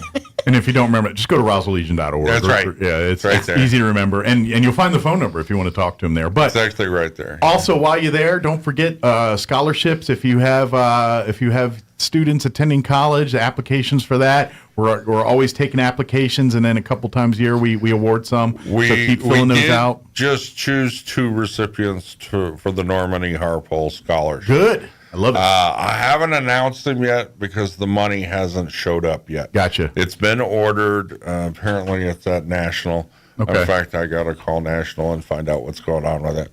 But the check was lost in the mail. Huh? Well, something happened to it. But keep turning applications, and like you said, we when the monies come in, we do our thing in our order scholarships. But we want to keep those applications on hand. So I do want to put a shout out there to Crumlin because they helped us out quite a bit. They haven't sent us a check this year, so maybe they're not doing it this year. But they were helping to sponsor the Normandy Harpole Scholarship, but. Apparently, they might just need a phone call made and said, yeah. But of course, Crumlin's been a big supporter of many things in the community. Indeed. We're very thankful for everything they do for us and many other organizations. Yeah, they helped us out quite a bit for the Veterans Day Parade last year. And I know they're a big part in helping the veteran transport folks. Yes. I can never thank them enough for that. There's so many folks that can't get to their doctor or can get to their doctor's appointments now solely because of that veterans transport service. So we're big thankful for that. But we also got our Charity Bear. I was just about to say Charity Bears, yes. We're still working on them, and we have a few more that are ready to be donated. We just need to figure out where we're going to take them to. Okay. Looking for the next emergency or services agency that could use them. Yep. So. And so if you guys would like to donate to that program as well, we meet officially the first Thursday of every month at 6, but every other Thursday other than that first one, almost every Thursday, they're usually there making charity bears and doing craft projects and things like that. So even if you just want to come out and be a part of the sewing circle, they meet about 5:30. Yeah, 5:30 is bring your own meal. Yeah, and then about 6 o'clock we start tracing and cutting and sewing and. But you don't have to know anything about sewing to participate. We need people to. If you can stay within the lines, templates you can draw lines around, and then you need people to cut them out. If you can cut and follow the lines, then you can probably be a valuable assistant. Yes, very much so. Excellent. Again, RoswellLegion.org is the website. Check it out. If you have any questions, come out to our next meeting. We meet, like I said, the first Thursday of every month, 6 p.m. Right. First United Methodist Church there on Pennsylvania. Second come on floor. Out. Yeah, come on in. You'll see. Usually we have a sign out that says American Legion. Usually. Upstairs. Yeah. If not, just run around saying hello. Someone will find you. But you run into the Zumba people. I was about to say usually on Thursdays there's Zumba going on, so you might get wrapped up in a Zumba class. But, but go upstairs. It's fun though. Hey. If we see you sweating and panting when you get there, we'll know what happened. Yeah. We're far away from the exercise. Yeah. Yes. Excellent. Well, we'll let you guys go because you got a ceremony to get to here. So we appreciate that. And we'll see you guys. I'll see you sooner, but we'll see you here on the radio next month. And and of course, folks, if you do have any questions about anything, reach out. Get a hold of me. I'll get you in touch with these folks too. But if veterans, you're kind of a part of our group. I am. I paid my dues and everything. And well, not this year yet. Oh, I still owe for this one. I got to cut a check because it is March. That's true. It is, isn't it? Yeah, these Marches. Everybody's got their hand out. Jeez, just kidding. But if you're interested in being a part, we'd love to have you. We're always looking for great people to come be a part of our service organization. We like to serve, but we also, it's fun. It's fun. We camaraderie, talking, shooting the breeze. It's all part of that. And even if you can't be a member, that's okay too. We'd love to have your help with whatever project we're working on. Absolutely. We always need another set of hands. Absolutely. We're about the community and helping it. And if you want to be that, we'd love to have you with us. Very true. Okay. Well, thank you guys. Thanks, Mike. We'll see you guys next time, and tell everybody I said hi over at the ceremony here. I'm not going to make it. I'm a little busy. Well, no, you're busy. Yeah. You got things to They do. pay me, and they insist on me doing work for free. I know. Weird, right? I know it Very is about strange. that. It's like, Paying this give me the woke money for no society, reason. I'm surprised. Yeah, they won't give me the money for no reason. Yeah.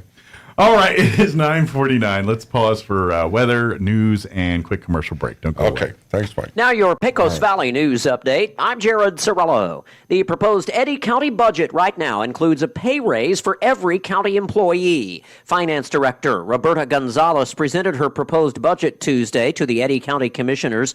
The budget proposes a 5% cost of living wage increase. Gonzalez says she estimates the county will spend about $51.2 million for personnel expenses next year. That's an increase of about $5.4 million from this year's spending plan. The budget is expected to be finalized and approved by June. Also in the Eddy County budget, money for the sheriff's office to purchase a new armored car at a cost of $326,000. Undersheriff Matt Hutchinson told county commissioners that the department's current armored car continues to suffer from serious maintenance issues.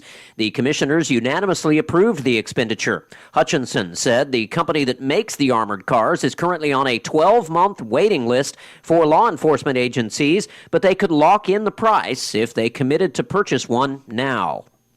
You're up to date. I'm Jared Sorello reporting. Cup of Sean. This is the Sean Hannity Morning Minute. Woke agenda alert. New York City Teachers Union has canceled a workshop on the harmful effects of whiteness. Officials at New York City's Teachers Union decided yesterday that maybe it wasn't such a great idea to go forward with the planned workshop. It was supposed to be about white privilege. It had been planned by city teachers and their union. When are teachers ever going to focus on their failure? Their failure. If your students fail, then you're responsible. You know, it's really simple. Kids go to school, they're supposed to learn reading, writing, math, science, real history, computers, and we're paying all this money, in the case of New York City, over $40,000 per student to get an education. We have more kids failing just basic competency tests. The Conservative Underground meets later today on the Sean Hannity Show. Hammock, check. Arnold Palmer, check. Motorized solar shades, yes. Now get your home and patio spring ready with Blinds.com and upgrading your blind shade shutters with Blinds.com. It's a small project with a huge impact. Now relax, let Blinds.com take care of all the installation. You just click installation when you check out. So save 45% off selected products right now at Blinds.com. Save 45% off on selected products. Blinds.com. Rules and restrictions may apply. Finding great candidates to hire can be like, well, trying to find a needle in a haystack. But not with ZipRecruiter. Its powerful technology actively finds and invites qualified candidates to apply to your job. So while other companies might deliver a lot of hay, ZipRecruiter finds you the needle in the haystack. See why 4 out of 5 employers who post a job on ZipRecruiter get a quality candidate within the first day. Try ZipRecruiter for free at ZipRecruiter.com/free. That's ZipRecruiter.com/free. I'm meteorologist Jennifer Naramore with your Pecos Valley weather. Dry weather conditions, breezy conditions too, and a warm up all in the forecast. Wall-to-wall sunshine coming our way for today, starting to pick up that southerly wind just a bit, and our highs are ranging from the mid to upper 70s. Cloudy and breezy as the night goes on, our overnight low at 45. Stronger winds from the south on Thursday. We could see some areas of blowing dust. Also, critical fire weather conditions setting up. That's your latest forecast. I'm meteorologist Jennifer Naramore. With the Wall Street Business Report, I'm Rich Thomason. Smaller businesses especially hard hit by the recent banking turmoil. The turmoil added to the uncertainty already caused by stubborn inflation and higher interest rates. Experts say it's probably a good idea for small businesses to diversify funds and make sure they're in close contact with their banker. But the experts also emphasize that in the short term, their bank accounts are safe because regulators have shown they're willing to step in when needed. And that's correspondent Jeremy House reporting. Following the lead of financial markets overseas, Wall Street opened sharply higher this morning and was trading higher at mid-morning. Macy's chairman and CEO Jeff Gennette will retire at the end of this fiscal year. He is to be succeeded by Bloomingdale's chairman and CEO Tony Spring. Macy's owns Bloomingdale's. For the Wall Street Business Report, I'm Rich Thomason. Hey, this is Jennifer from Trustmark Roofing. Every storm chaser's worst nightmare. You know storm chasers, those out-of-town roofers that descend on neighborhoods after big storms. They come in, do a crummy job, then poof, they're gone forever. Well, a few years ago, our area had a hailstorm, and right on cue, storm chasers showed up. I was driving home from work one evening and saw one talking to an elderly lady on her porch. I said, "Not today, buddy." I did a U-turn, pulled in the driveway, and walked right up to them. I warned the woman who they were talking to, and I chased away the storm chaser. The woman's daughter called me later and said a storm chaser ripped them off a few years ago. She thanked me for stopping those Trustmark for her roof. Trustmark Roofing. Every storm chaser's nightmare. Every homeowner's champion. Call today for your 20% off coupon for our spring and roof gutter maintenance service. 575-755-ROOF or visit TrustmarkRoofPros.com. Trustmark Roofing, we put people first. If you're tired of sleep problems like insomnia, snoring, or restless leg syndrome, the Sleep Center at Artesia General Hospital is committed to helping you reclaim a good night's rest. Our Artesia location offers convenience, comfort, and a team of staff with more than 25 years of experience in diagnosing and treating adults and teens. It's time to put your sleep disorders to bed. Request an appointment online at artesiageneral.com/sleep. You're invited to the Arts and Crafts Fair, happening April 1st and 2nd at the Roswell Convention and Civic Center, presented by Jane and Paul Navarez. Find a wide variety of handmade arts and crafts. Over 40 artist booths will be on hand, and many food trucks will be there to satisfy any food cravings. The partner charity for this year's craft fair is the Pecos Valley Public Service Search and Rescue Team. Entry is just $2. Children 12 and under are free. The Arts and Crafts Fair, April 1st and 2nd, 10 to 5 Saturday, 10 to 4 Sunday at the Roswell Good morning. It is 9:56. Got a few minutes here before we wrap up today's show. In case you missed it at the beginning of the show, or not beginning of the show, beginning of the hour, we had I got a phone call. They have extended by 1 week the Historical Society for Southeast New Mexico scholarships. The deadline was the end of this week, March 31st. They have now pushed it back 1 week to April 7th. So if you did not get a chance to put your application in or haven't done it yet, you got a little bit more time. Also, if you had trouble, I know they had a couple people that said they were trying to click the link and it wasn't working. They're gonna put up a new link. So if you didn't get a chance, go to the Historical Society's Facebook page and you'll find that link there. You can go and put it in. Definitely want to get this done. If you're a high school senior or even interested in that continuing education scholarship, log on to roswellnmhistory.org, click on the link there, or like I said, wait this afternoon and you'll see the link on their Facebook. You can click that and it'll go to the link to get the application filled out, turned in. They've got the Humanities and Arts Scholarship, $1,250 to a high school senior there. STEM Scholarship, 2 high school seniors will get $1,250 from that. The Character Scholarship, 2 students, high school seniors, will get $1,250. And then the Continuing Education Scholarship, $1,250 available to 1 college student as well. Again, roswellnmhistory.org. Reach out and call 575-622-8333 if you have any questions, or shoot an email, historydirector@outlook.com. But I just talked to Amy about an hour ago, and she mentioned they pushed the deadline 1 week to April 7th. Don't wait too long, though. Don't just because you got a week doesn't mean you need to sit on it for another week. Get it done.